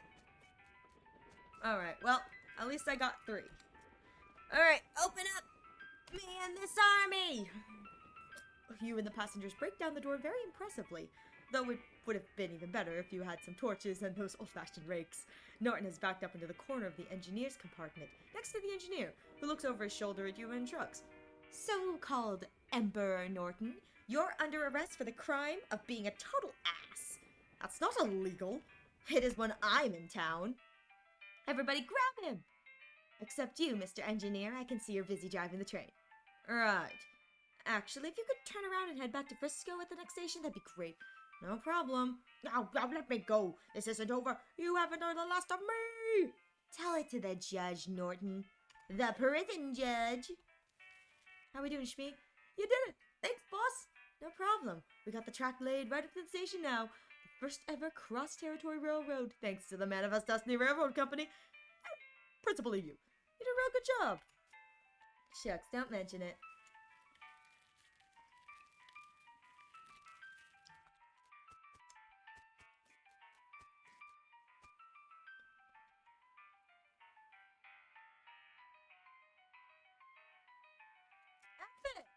So, we've made it to the end of this, but I'm gonna be completely honest, there is still probably a lot of stuff we have to look through. Like, honestly, I'd really like to get the cactus guy a girlfriend. Oh, Wacko's Comedy Shop, okay. So I think at this point, we're just gonna be wandering around trying to solve as many problems as possible. We'll see. We'll see. Oh. Holloway's Hideaway.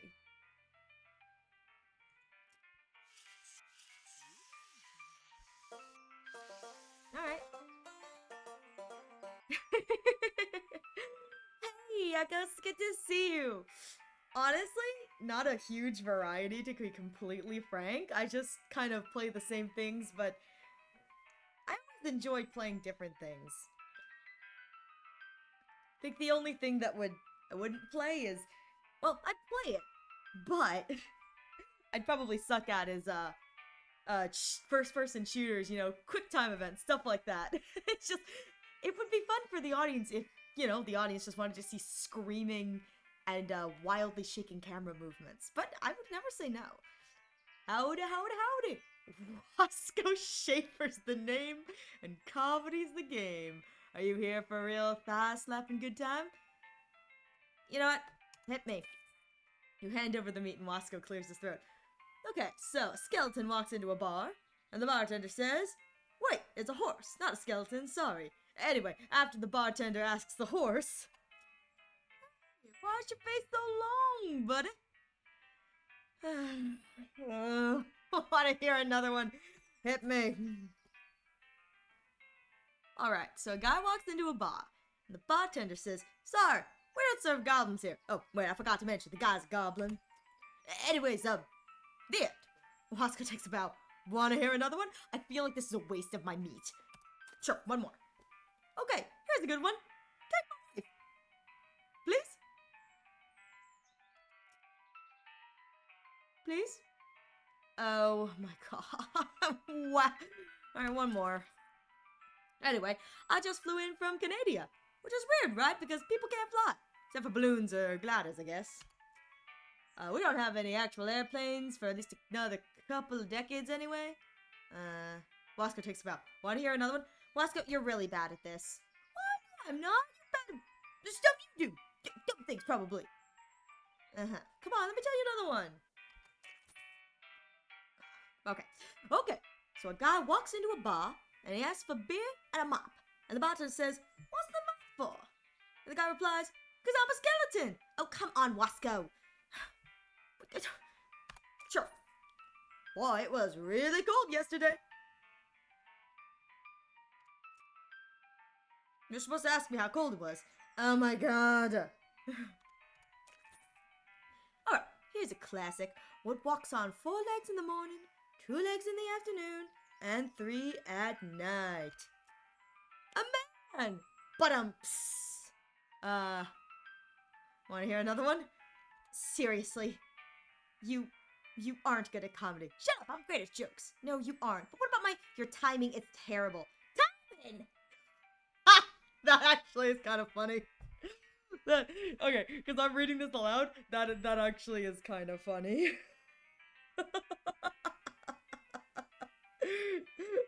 That's funny because I'm the one doing it, not because it's actually funny. Alright. You know what? There's gotta be something. So my Uncle Alex thinks he's a chicken. And my wife suggested we should take him to see a psychiatrist. And I said maybe we should take him to see a regular doctor. Because I'm pretty sure it should be possible for a regular human man to lay eggs. Wanna hear another? That wasn't even a joke! Alright.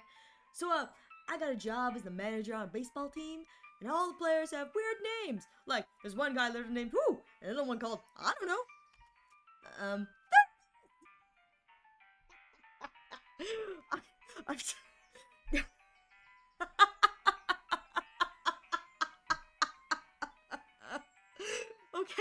Okay, I'm sorry. If this joke is not funny unless you know the context. So, if you have not looked up, I'm pretty sure it's Abbott and Costello, but if you have not looked up I think it's Abbott and Costello, right? But if you look up the comedy, skit, Who's on First? That is what this is referencing. And I just love how out of context it is. Just like, who? And another one called, I don't know. Pause. It's so bad when it's texted out like this. But I promise you, if you go look up Who's on First, it is absolutely hilarious and so much better than what I am reading to you right now. Give me another one. I just flew in for Canada. Alright, we already saw this one. Yep. I'm telling you sincerely, you should quit. Alright. Fine, I admit it, I can't tell jokes worth a darn. What else am I supposed to do, though? Well, you're a pretty decent banjo player. The jewel in Dirtwater could use a banjo. Huh? Can't be much worse. I'll head over there shortly. Thanks for the idea. Sure thing. Please, never open your mouth again. I'm begging you. Please, don't. I can't. Alright, so the moonshine thing. Oh, fight. Okay. I feel like I have been just a little bit traumatized. God, those jokes are so bad, and not even in the, target a cobra. I feel like I've had years taken off my life, and it's oh! It's a cobra! I didn't get the pun. Okay, until it did cold damage. Okay, that's kind of funny. Snake spleen. Try to skin the frozen snake, but it shatters just as soon as your knife touches it. Dang it. Well, ooh, moonshine. It's a bar of moonshine. Got a jar of moonshine. Anything else? Oh, gin blossom requires moon bits. Oh, because it's whoopsies. Because it's moonshine. Wow, that's great. Alright, well, let us go back to Dirtwater. There's probably stuff we'll see on the way. But, for what it's worth, gotten a lot done. Still haven't found you a friend, Cactus Phil. I'm sorry. I ain't going anywhere. I feel bad. Crowbar shovel. Okay. And then, I think it's been the same day, so. Alright. Well. Oh, I want to see. So I got hot dogs. Liquid Bread Brewing Co. Oh, hey, too. Thanks for telling me about this place instead of arresting me. Or shooting me in the head and then arresting me. No problem. I'm not really a bounty hunter anyway. I'm just looking to help people out. Well, you sure did help me out, and I appreciate the opportunity. And things are going pretty well. Not a single use monster yet. What can I get you? Muscle, mysticality, and moxie. Okay. Well, that's nice. No, sorry, Bill. Didn't mean to run into you. So tell me, Gary, we are probably just going to do side quests for a while. Where do we go? Hooray, hooray! Wow, the day you saving it! Shucks, I couldn't have done it without you, Gary. Come on, let's go check out that kind of cutscene. Gary loves happy endings. Geologist in Frisco? Oh, right. I don't know if I have any interesting rocks, though. I mean, can't be worse, but I don't know if I have it. Like, genuine. Oh, how did your mustache stay on? Do you use glue? Give him the runaround. Okay. I think in reality, there's a lot of stuff that requires like 50 to 60, stat stuff. I probably just need to find clothing that'll work with that. Wow, this place is nothing but rocks. This doesn't seem natural. Oh.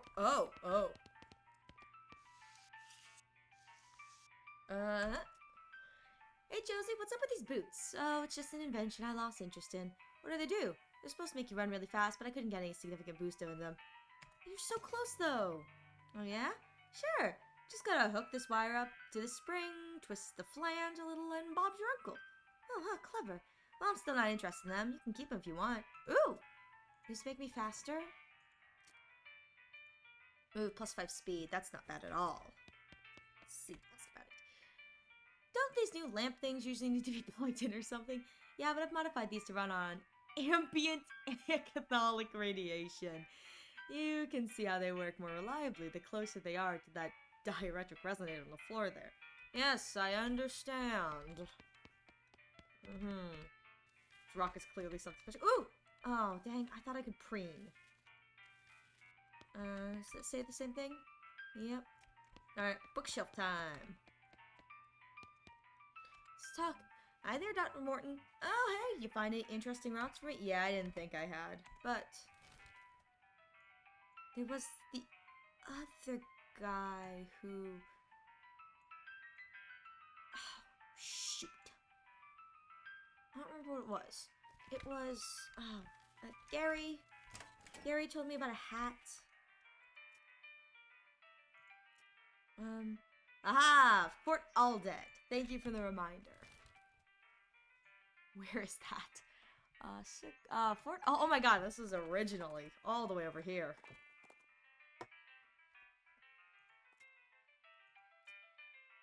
Here we go. Alright. Fort Aldet.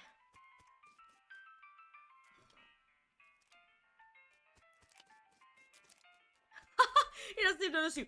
Shoot me, bite me, go away, shoot me. I beg your pardon, go back. I love that, it's funny. Crates are just decorative. Ooh. Ooh, trash can. Oh. Yep. Well, let's open this thing first. Dig through it, smells terrible. Old patrol cap. Oh, I bet you that's the hat I'm supposed to give. It requires a needle. Oh, open it. Oh, I got a needle. It's only half locked. Full canteen smell and salts. Pick lock. Ooh. Okay, open this one and heck yeah, they gave me just enough to be able to pick all the locks. I love that. Privy. Can I flush any of these? Wait, Master of Flushing? 3+ muscle! Your toilet flushing muscles are in fantastic shape. Oh, I love that. That's great.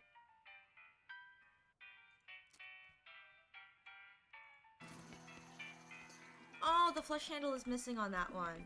That makes me sad. Maybe I can find that. Ooh! You could probably get this army to place an attack by putting your little toy skeletons here on the diorama. Oh, that's the goblin one! The goblin place. Yeah. You consider deploying the skeleton army to Gulf Gunch to commit goblin genocide, but you reconsider it when you think about how you'd explain it to Gary. Fair enough.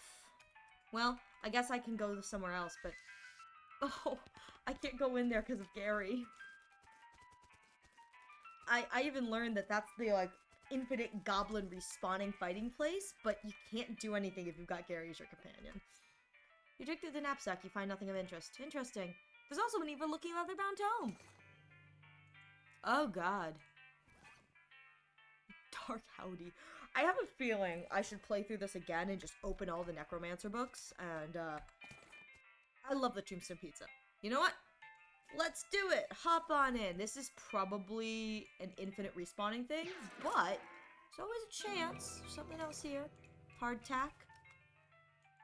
Hop on in. Yep, do it again. Oh. Oh, Gary can't even. That's so sad. Sadness, IB. Alright, well, that's fine. It's fine. Let's do one more time. Just to confirm. Yep, that's what I thought. At least they're not super high level, which is kind of nice. Because I really didn't want to spend time like being like, oh, that sucks. Instant grits. Okay, hardtack. Alright. Well, we got that hat, so... Where am I supposed to go?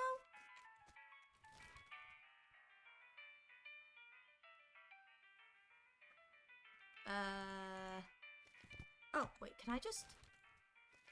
Oh, no, I can't. Let's go here.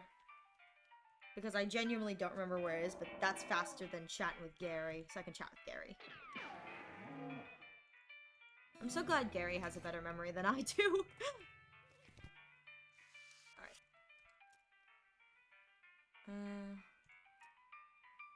Oh! A guy at the Laser Dude Ranch! Oh, okay, cool. I came to the right place. Oh, it was right next door. Why couldn't he have gotten it himself? Here's your stupid hat. Strange head sack. 4 muscle. I wonder, what if I have enough gear I can get myself to 50 muscle?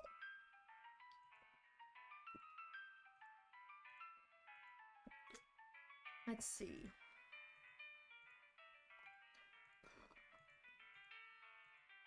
This is 4 muscle.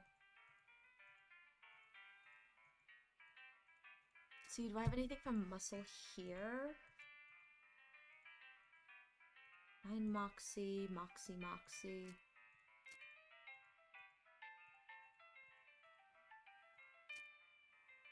Oh, plus 6 muscle. Oh, plus 7 muscle.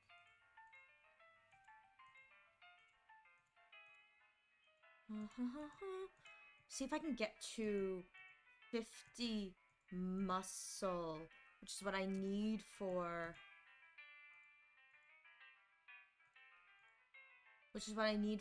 one of the, like, things.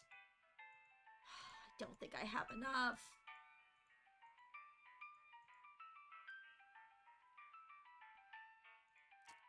Oh, stench resistance. Okay.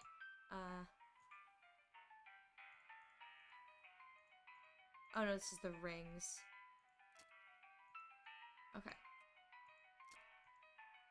Oh, Kurt's fit pants. Oh, I'm so close. Please, please, please. One of these have... Oh, no. I'm so close. Oh, that is so frustrating. No, I'm so close.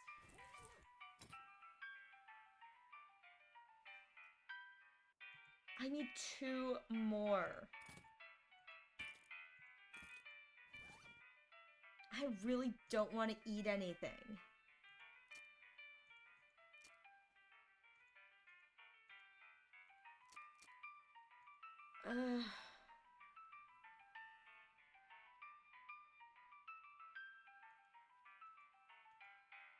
Oh no. Okay.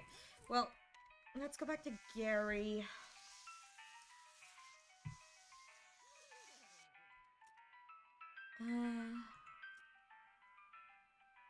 Geologist in Frisco. Okay. That's all we got for now.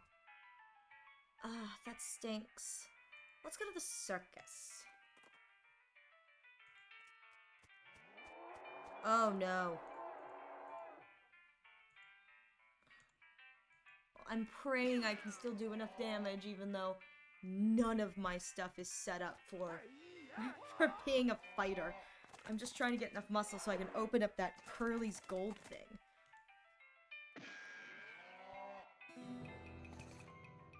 Alright, let's see. This is a little weird. You didn't expect to find a circus all the way out here. There's basically nobody around for miles. There's a rodeo clown manning the ticket booth. Well, there hasn't actually been a rodeo since the cows came home, so I guess he's just a clown. Ugh, clowns. You are not liking painted mans? They're creepy. When I was little, my uncle would give me nightmares with old stories about them. Yes, yes, old stories. Goblins are telling old stories too. Evil painted mans and evil fire cows far, far below. Always do fighting. Many wars.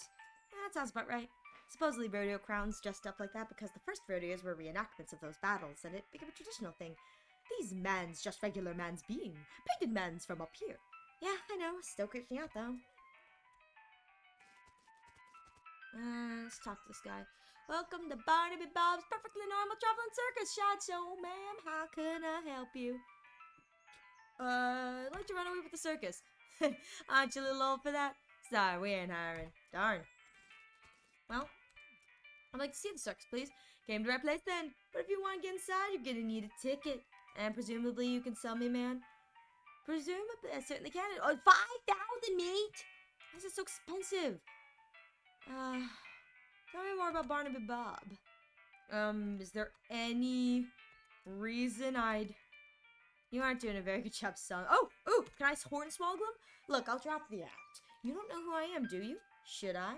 I'm a Bureau of Traveling Entertainment Inspections. Bureau of... That's not a thing. Is that a thing? It's a thing. Very serious thing. And your ticket prices won't be an encouraging note on my report. Whoa, hold on now, Chief. I was just joshing you. Come on, you know how clowns do. So what's the actual fee? 500 meat? I can hornswoggle again. That's still outside the normal price range. Hey, come on. We had to travel a long way to get here. We got expenses and stuff. I would hate to discover that you were hiding anything from me. Of course not. Look. I'll tell you what. You're a VIP. You get here a VIP ticket on the house. Let me just stamp your hand for re-entry. Okay, enjoy the show. Thank you. No problem. Yes, I just finagled my way into getting. Oh, I don't have enough for the foraging. Okay. Enter the circus. You stroll into the circus. Actually, it's more of a carnival, but let's not split hairs. And find it almost entirely deserted. There aren't more than a dozen or other patrons, other besides yourself. There are a bunch of clowns around working at booths and so on. More clowns than customers. Which is a little unsettling, but at least the lines won't be very long. Yeah, that is kind of creepy. $20 they're murder clowns. $20 they're murder clowns. Oh, read the sign. Sign says condemned. Oh, we encourage anyone suffering from horse bites to consult a doctor. Looking at all of this, such amazing. I guess it's a little intense if you're mostly used to the desert. Want a balloon? Yes! What is it? Yes! Okay. Well, let's go this way. Main stage. Ooh. Well now, miss, I'd like to think I know a customer with sharp eyes and a quick hand when I see one. I'd like to test your skills and give it dexterity. What's the game? Well, on the wall behind me, I got a bunch of thick-skinned, underinflated balloons. Pretend me, I'll loan you a cheap, inaccurate pistol and a pile of badly made animation for your goals to pop as many of those balloons you can before the pistol stops working. That's an unusually honest-sounding description. I've discovered making the challenge sound exactly as difficult as it is only makes people more determined to be the one who beats it. What's the prize? I took it to Barnaby Bob's stage show, which is otherwise sold out, so it's a rare catch, my friend. I'll give it a shot. Let's see. You lose 10 meat. The clown behind you hands a cheap pistol and gestures at the balloons behind him. Shoot from the hip, shoot like the wind. Hey, I got 30 moxie. Shoot like a jaguar. Yeah. I'm not exactly sure how a jaguar shoots, but presumably it's pretty good. You clear the entire wall of balloons and the clown looks genuinely impressed. Well, I'll be. Looks like you win. Congratulations on the finest shooting I've seen in quite a time. Got an item circus show ticket. Show will be starting soon. Don't miss it. Thanks. Cool. Oh, I probably have to have mysticality for this. Oh, here we go. Well, how did I miss? This game's a challenge of strength, and I hope you don't mind me saying so, but you might prefer one of the other games. Can't try your luck, though. I certainly won't stop you. What's the game? Simple as can be. Just take this big mallet here, hit the lever under that bell, ring the bell, and you win. And what's the prize? Ticket to Barnaby Bob's stage show, which is otherwise sold out. Oh, I think I already got one of those. Alright, cool. Give me a balloon. How does that interest you in a toy balloon? How much are they? For you? Just 30 meat. What colors you have? Oh, well, take a look. Red. They're all red. How do you make them float like that? Well, there's no trick to it. Heck, they all float round here. Ho ho! Of course. I'll take one. I got a balloon. Tell me more about your circus. It's really more of a carnival, but let's not split hairs. Oh, what would you like to know? What are your traveling plans? Not decided yet. That's why we settle down somewhere a bit more rural. Keeps things relatively quiet while we scout around and get lay of the land. Oh, where'd you travel from? Was your previous stop interesting? Oh, northwestish. It's a little hole in the ground kind of place. You wouldn't have heard of it. Ho ho! Why is everyone here working here a clown? Oh, it's traditional. When what do you call them? The rodeo stopped being put on. Rodeo clowns took over their jobs for the circus and carnivals. Over there, it's just become a normal thing for carnies to be clowns. It's a community, you might say. Oh, There's this Barnaby guy, Bob guy. oh, the famous boss is a real famous showman. Though I'm not surprised you wouldn't have heard of him around here. Oh, he got an eye like a hawk, and he's a real wheeze with those knobs of his. Don't miss his show. It's a real highlight of the carnival. See you around, clown. Catch you later like an alligator. That's disconcerting. Look at the small, sad child. Hey, kid, you lose your parents? I lost my lucky bottle cap. Have you seen it? Have you, ma'am? No, but I'll keep an eye out. What's it look like? It's shiny steel. It's all out chain. Okay, I'll let you know if I find it.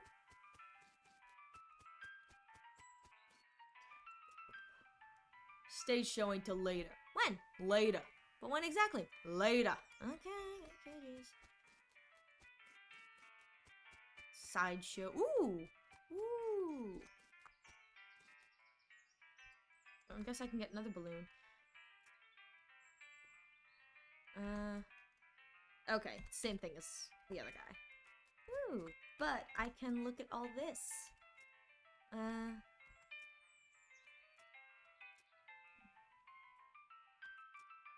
much does it cost? No. I wonder if all of these guys have, like...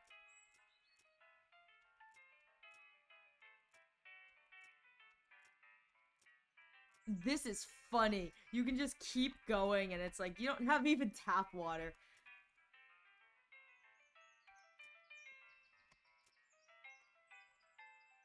Alright, looks like this is just the normal food. Oh, lost and found. I'd like to see lost and found. What'd you lose? Well, nothing.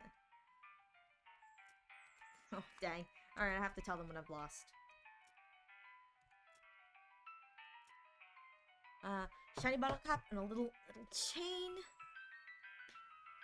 I'll take this. Alright, I wonder if...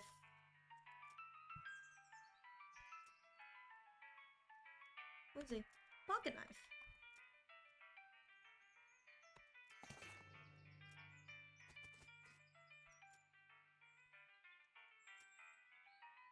Oh, cool! Now I can take everything. Heck yeah!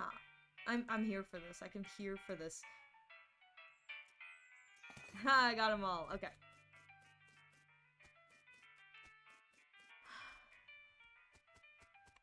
Alright. I think... I'm going to take one step away really quickly. I'm so sorry. I will be right back. I just have to go get another glass of water. So, this is another obligatory reminder to all of you to please drink some water. Thank you. I'll be right back.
Alright, folks, we are back. For what it's worth, this is the world's most unprofessional operation ever.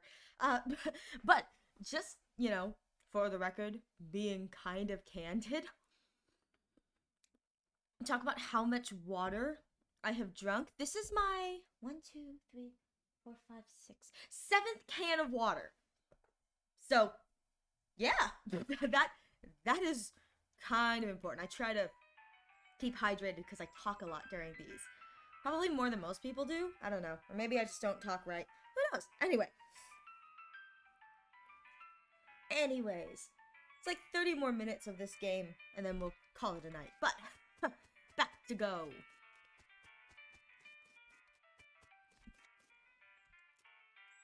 I did find your lucky bottle cap. Here you go. Oh, now he's smiling. There's a kid here playing with the bottle cap on a chain. Sure. I got the item Lucky Cap. I wonder if I can get another balloon.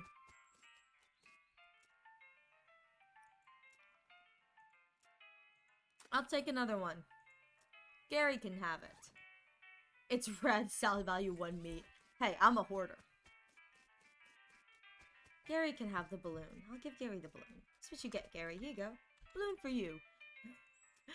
Alright. Howdy, miss. Can I interest you in the wondrous and mysterious delights of a sideshow? Uh-huh. What do you got in there? Secrets, mysteries, things too weird and disturbing to be witnessed by the lay of light. Freaks? Not just freaks. Gosh. How much it cost?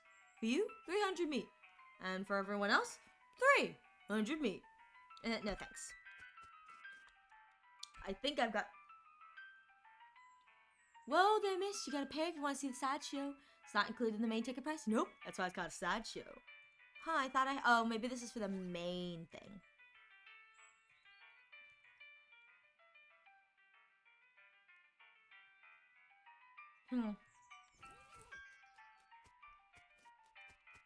I wonder if I do the other... if it's gonna give me the same ticket. Let's see.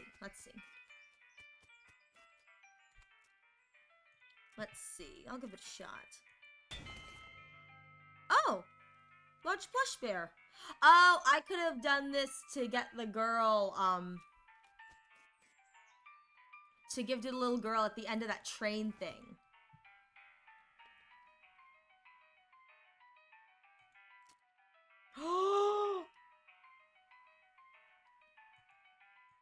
Am I offhand?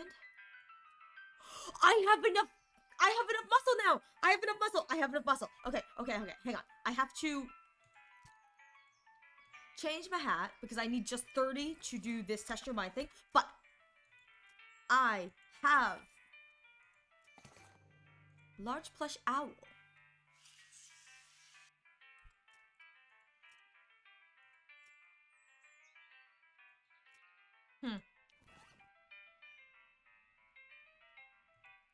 Mysticality. Oh, why don't they give me one for the shooting now? That's 6.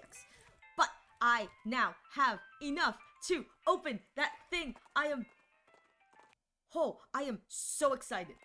You would not believe how excited I am in this moment to be able to do this. I have been wanting to do the Alexandra Rance Curly's compass thing so long.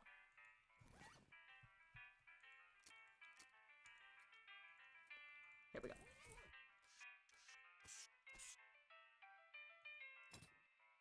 Oh, right. Hat.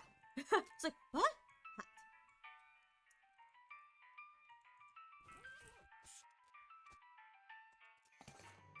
You lift up the corner of the entire Karn.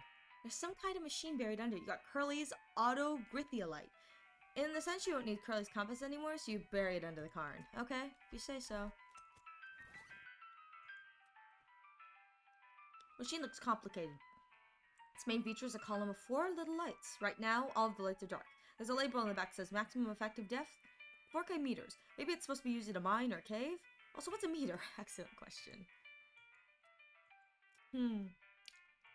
That's probably needed for something else. Anyway, back to the creepy circus.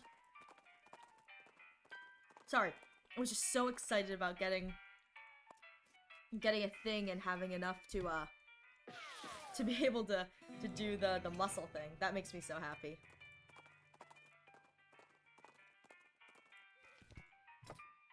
Actually, while I'm here, I now know, I think I now have enough stuff in general that,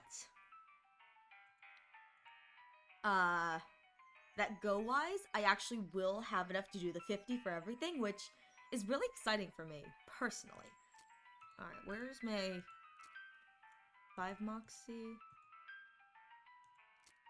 5 Moxie, 13, 17. Oh, it'll give me more Moxie.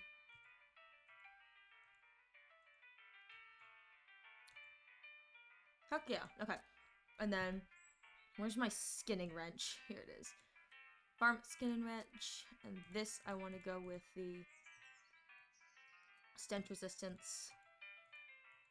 Because that's mostly what the cows do, and those things are killer. Mysticality, just sell it.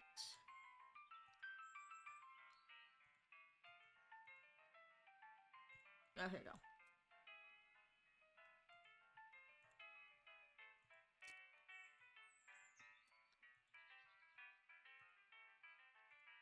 One armor.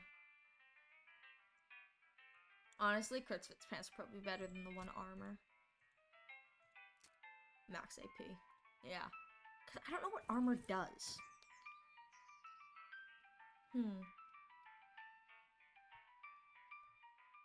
Like, dang, my name is officially Edgelord. That sucks. But I will say, ironically enough, Ariel Edgelord Arashi actually sounds pretty good alliteration-wise. Oh. 300 meat. Alright, here you go. And in the event that you are disappointed, no refunds. Yeah.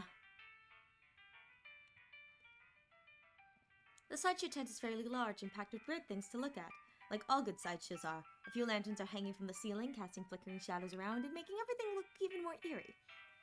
A clown is hanging out in here, presumably to keep an eye on the exhibits. He grins and nods as you enter. Come in, take your time, have a good look around. Just remember, no touching. Look at yourself. Alright. Let's see. Have a closer look. You see several shelves full of white eggs, each one painted with a unique pattern of colorful shapes. A small playing card pinned to one of the shelves says, Clown Eggs. In the circus community, it's traditional for each clown to paint their chosen makeup pattern on an eggshell. Those clown eggs are archived for future reference to ensure that no one chooses a pattern that has already been used. It is considered extremely taboo to wear another clown's face. These must be the eggs for the clowns that work in the circus. You recognize a few of them, like the clown out here in the sideshow tent, and the ticket seller clown out front. I actually think that's a real thing. I'm not sure if it's eggs specifically, but I do know that, like, traditionally, if you graduate, like, a clown school, they will have you paint your clown face on something. Maybe it is an egg, but it is to ensure that, you know, your clown face is unique because it's yours in the signature world of clowning. It's kind of cool. Hey, step back, no touching. Okay, sorry. Let's look at this shelf. You lean in a little to inspect the jars. They mostly contain malformed and or mutated animals pickled in formaldehyde. A three-headed kitten, some kind of ferret or weasel with 8 legs, a twisted Mobius loop of a snake without a head or tail. Weird, crazy stuff. One shelf seems devoted to a huge, gross, pale grubs, like fat, featureless white worms the size of a sweet potato. The one on the end is larger than the others and has shiny black eyes. Someone has painted its face in an apparent parody of clown makeup. Yuck. The pasty white face has been painted with little blue triangles over and under the eyes. The creature has a long, thin sash of a mouth as well, and the area around it has been painted with bright red lipstick. The black eyes flash red as the thing suddenly thrashes in its jar, spinning to face you, and stretching its mouth open, revealing rows of yellow shark teeth. You stumble back with a cry of shock. Ah! Got you pretty good there, Missy. What is that? Ain't a real critter. It's made of rubber and clay and doll parts and such. Got an electromagnet under the shelf to move it with. He takes the little push button gizmo out of his pocket to show you. Should have seen your face. You just right about jumped out of your boots. Ugh. Oh. There's a lady here with her head sticking out of a hole in a metal box. She nods politely at you. Ah, I didn't mean to talk to him. Well, this is the guy.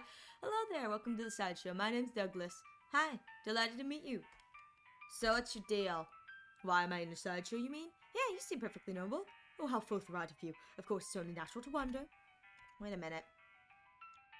You said that last bit without moving your lips. You a ventriloquist? No, not at all. Allow me to demonstrate. He stands up and turns around. His back is the same as his front. That is, his suit has been tailored with 2 front sides, and he has another face on the back of his head, with his hair cut and parted appropriately. Ta-da! He sits back down. His knees and other joints crack and pop loudly as they reverse themselves. Douglas winces slightly, though certainly not as much as you'd expect. What in the... Surprising, yes? A bit. How is that even possible? Douglas shrugs and holds up his pipe to the now back of his head, and so his other face can take a puff. Are you... what's the phrase? Siamese twins? Not exactly. It's difficult to describe, I'm afraid. 2 minds in one body with 2 faces? It would be closer to the truth to say 2 instances of the same mind, with, as you say, 2 faces. You're right. That doesn't make any sense at all. The other face chuckles, and Douglas holds his magazine behind his back. It took some getting used to, that much is quite certain. Were you born like this? Oh, your knees must be a wreck. Surgery wasn't necessary to permit them to bend in both directions. It sounds worse than it feels, I assure you. Why were you born like this? I would rather not discuss how I came to be this way, if you don't mind. Okay, sorry. No apologies necessary. Why are you in a sideshow? With a regular suit and haircut, you could easily pass for normal. I have a contract.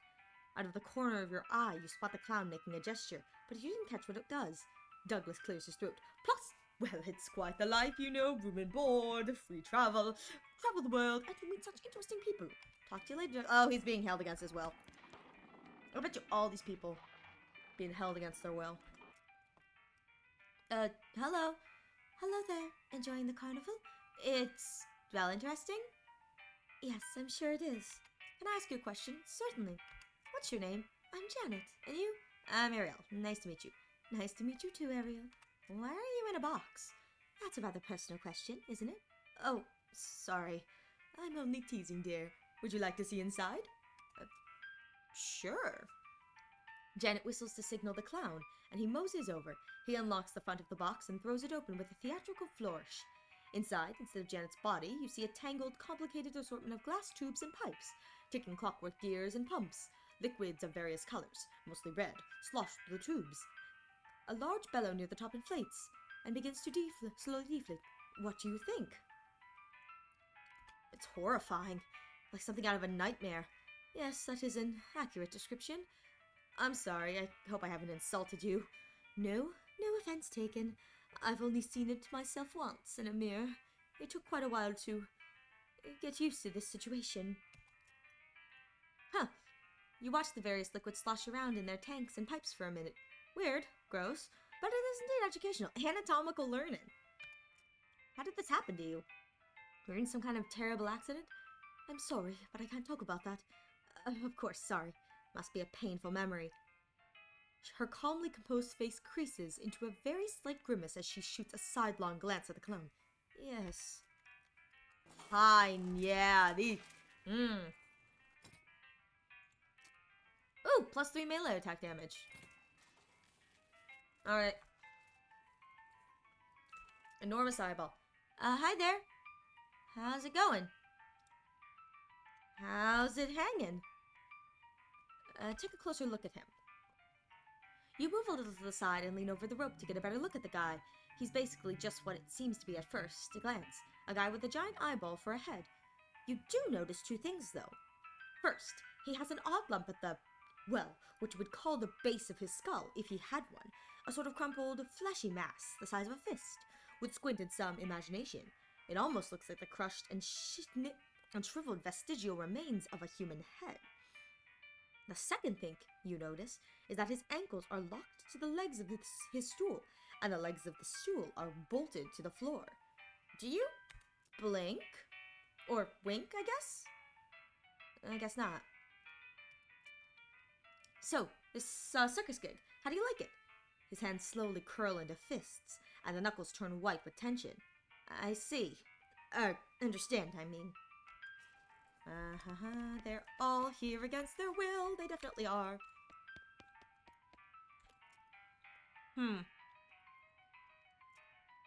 That's what the people. Let's see. You mean the freaks? Ain't they a scream? The one with the giant eyeball is my favorite. Quite a nice fella. Nice quiet fella, If you got questions about the other two, feel free to ask him personally. I wouldn't be telling tales out of school. Since the eye guy can't talk, you can ask about me if you want. Does he ever blink? You mean oink? No eyelids. I gotta toss a bucket of water over him once in a while so we don't get too dry. He looks a bit dry now that you mention it. Yeah, it's about that time. Excuse me.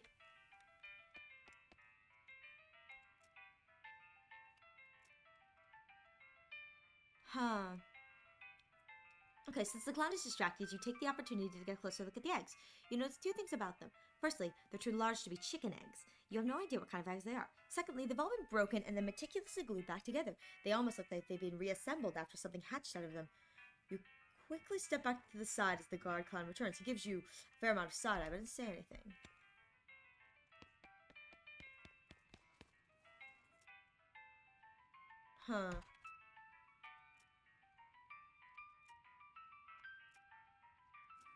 I wonder if I can make him do that again.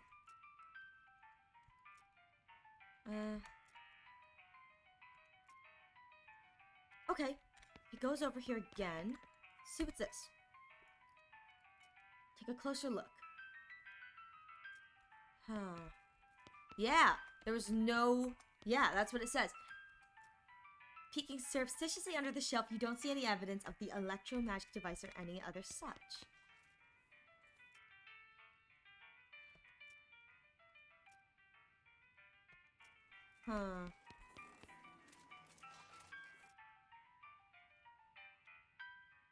Okay, wonder if the mirrors have anything. I bet you the clowns hatch out of these things.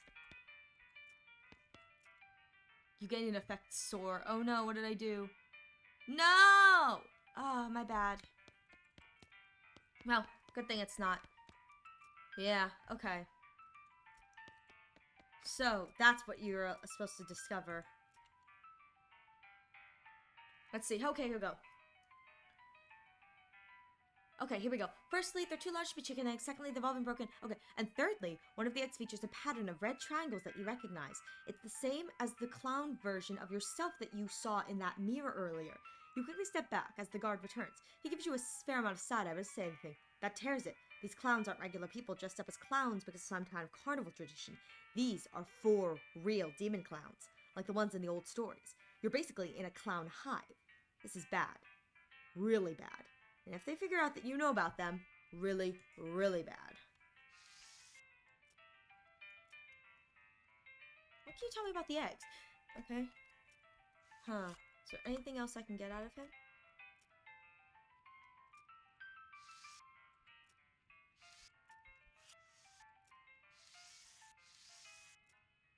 I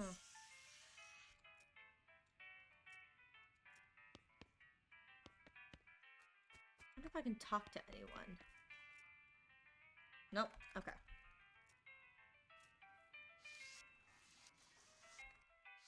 I kind of want the food, though. Nah. You know what?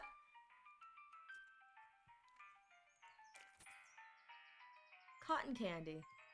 I have a feeling that I can't get this anywhere else. So, or maybe I can later, but you know what?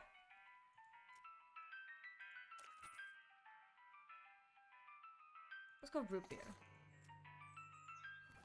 I wonder if I have ginger beer and sarsaparilla.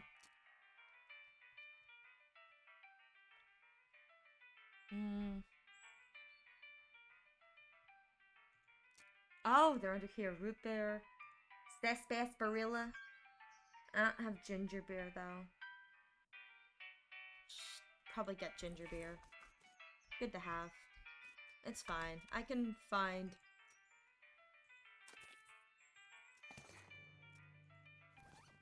muscles, and I bet you sarsaparilla is my moxie, isn't it? Yep, moxie. Well, I like having everything. Let's talk to the vendor. Are they actually a foot long? What are they made of? Long pork. How much are they? What are the condiments? Oh, okay. Yeah, okay. So that's the hot dog vendor.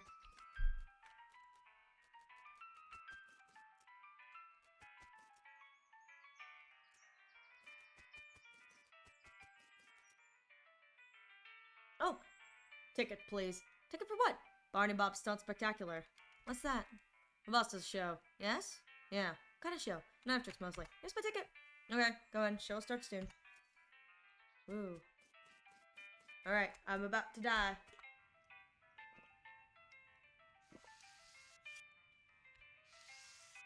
Huh. Well, have a seat. Take a sheet, and a smattering of other patrons appear and sit down as well. After a minute or two, there's a crash of cymbals, and a clown runs from the backstage curtain and jumps up onto the stage. In contrast to the other clown's colorful clothing, his is relatively simple: black wool trousers and a bright crimson shirt under a pale tan leather jacket with fringe on the sleeves, and a red heart painted on the shoulder. His face paint is a plain white, without any colored accents, contrasting his curled black mustache and thin goatee. A snappy silk top hat with a rakish tops off his outfit. He doffs his hat and bows in a deeply theatrical flourish, and the small audience claps politely. Thank you, ladies and gentlemen, thank you, and welcome one and all to Barnaby Bob's Perfectly Normal Traveling Circus Sideshow. I hope you've been enjoying the attractions and distractions from our little traveling carnival. And now it's time for our star performance, the main attraction. Ladies and gents, put your hands together for... A loud drum roll starts as he gestures to the curtain, and then the cymbals crash again. The clown puts his hat back on with a chuckle. Me, Barnaby Bob! Much obliged, you're far too kind. Why, I haven't even shown you anything left. With a laugh, he flips a large bow-tie knife into the air. You didn't even see where he pulled it from. The knife glitters as it spins. He catches it and flips it again in the air. Again, this time catching and balancing it on its point, on the tip of one finger. He holds that pose very still for a moment, then jerks his hand out of the way. The knife thunks into the wood of the stage, deep enough that he has to give it a jerk from side to side so he can yank the blade free. He winks broadly at the audience. Wouldn't be any fun if they weren't sharp, would it, ladies and gentlemen? He pulls 2 more knives from his jacket and begins flashy and elaborate knife juggling act. 3 spinning blades somehow turn into 4, and then his hat is added into the mix, floating lightly through the cascade of knives without a single scratch. He finishes the routine by catching 2 of the knives in each hand and allowing his hat to fall nearly to the ground, before catching it with the tip of his boot and kicking it back into the air and onto the top of his head. Ah, now there's some applause I believe I've earned. Let me tell you, ladies and gentlemen, it took a lot of hats to get where I am today. And now for the grand finale. I need a volunteer from the audience. A few hands go up. Barnaby Bob Norseman looks directly at you. How about you, madam? Well... Now, don't be shy. We're all friends here, right? Come on up to the stage. There we go. Not so bad, is it? Your name, please? Ariel. Real pleasure to finally meet you. Ariel Edgeworth-Rush. Stand right here, won't you? Huh? Oh, shit. Oh, shit. Pressure back flat up against the wood, please, and put your hands to the holes. Don't worry. Just make sure we don't have any sudden and unexpected movements. We wouldn't doubt that, would we? Fret not, miss. Everything's under control. My control. You know, Ariel, we get a sharp customer through here from time to time. But my, you're the sharpest I've seen yet. However, I bet a shiny dollar. I got something up my sleeve that's even sharper. His pupils narrow into vertical slits as he grins at you, revealing rows of pointed yellow shark teeth. As he turns away, you can see that the heart on his shoulder of his leather jacket is drawn with an arrow through it and the word Mom doesn't look painted on. For your hands. You struggle a little, but your arms are too tightly bound. The rough hemp rope digs into your wrist. Barnaby Bob strolls to the other end of the stage and turns to face you. Now don't worry. So I'll be over soon. Just don't move. He had a knife in his hands. He gives a few twirls and flips. Light reflected from the blade glitters in his eyes. Then, without warning, he hurls it at you. Thunk! The knife hits the wood before you can even blink, a hair's breadth from your left ear. Stare him down. Time for the old William Tell routine. A bit of a cliche, perhaps, but there's reasons to classic, ladies and gentlemen. Take a deep breath. See, The quad watches with rapt attention as he flourishes the knife, spinning it and flipping it behind his back, then faster as you can register. Whack! Cold apple juice dribbles down your hair and down the back of your neck. 2 for 2. What do you say? Should we go for one more? Pulls out a knife and gives a quick stropping across the pale leather sleeve of his jacket, then whips a colorful spotted handkerchief from his pocket and blindfolds himself. This time his smile is much colder. I advise you to watch closely, since you're the only one of us who can.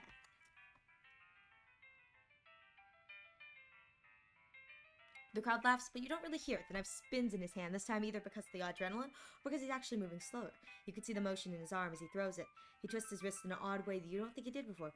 The knife is flying at you. The knife's flying directly at your right eye.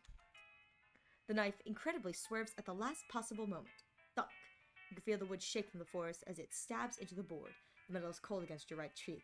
The audience erupts into cheers as Barney Bob removes his blindfold and pumps his fist triumphantly. One of the stagehand clowns unties your wrists and helps get your arms out of the holes. Bob takes your hand and raises it in the air victoriously. Well now, ain't she a good sport, folks? And as brave a target as I've ever had. Take a bow. Oh, coupon for a year's worth supply of dynamite. You bow to the cheering crowd, carefully keeping your eye on Barnaby Bob. He bows as well, removing his hat with an elaborate flourish. Oh, year's worth supply of dynamite. Oh, I didn't need that one. So you're only warning you'll get, girl. Barnaby Bob waves, blows kisses the crowd. You climb down from the stage, disappears to the backstage curtain. The arch diffuses. Huh.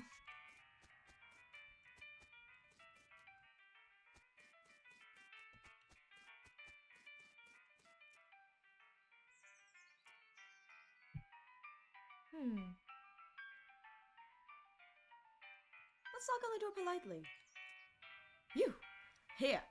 I thought I made it perfectly clear the last time we met. Yet you knock politely and walk straight into the lion's mouth. You're either extremely brave or extraordinarily foolish, girl. Both, if I might hazard a guess. I got some questions that need answered. And you think I'm gonna answer them? If I didn't find you amusing, I'd have vanished off the face of the earth for what you little you already know. I appreciate that, but I can't just leave the situation unresolved. Huh.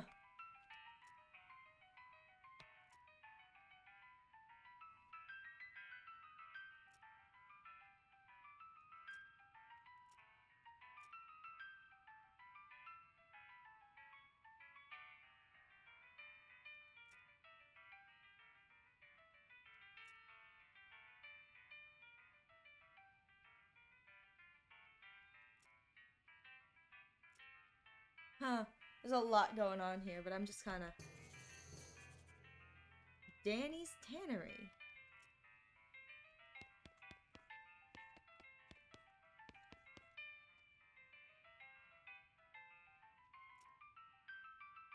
Oh!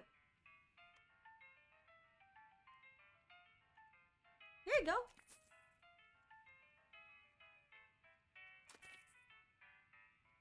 Oh, cool. I can... Oh! I can sell him this stuff.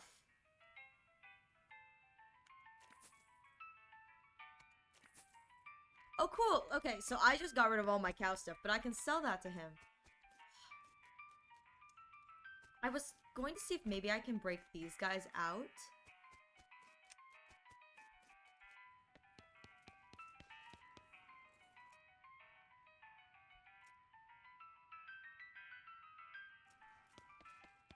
Huh. Well, maybe I messed up and I won't be able to... help the people. But that's alright. Well, for now and what it's worth, I think we are going to end the West of Loathing here. At the very least, we're here in the Crown and it's given us something to do. Next, technically, we can go to wherever he told us to go. There it is, Danny's Tannery. But I think next week we are going to be playing through the DLC, which is the Reckoning Gun Manor, which... Oh!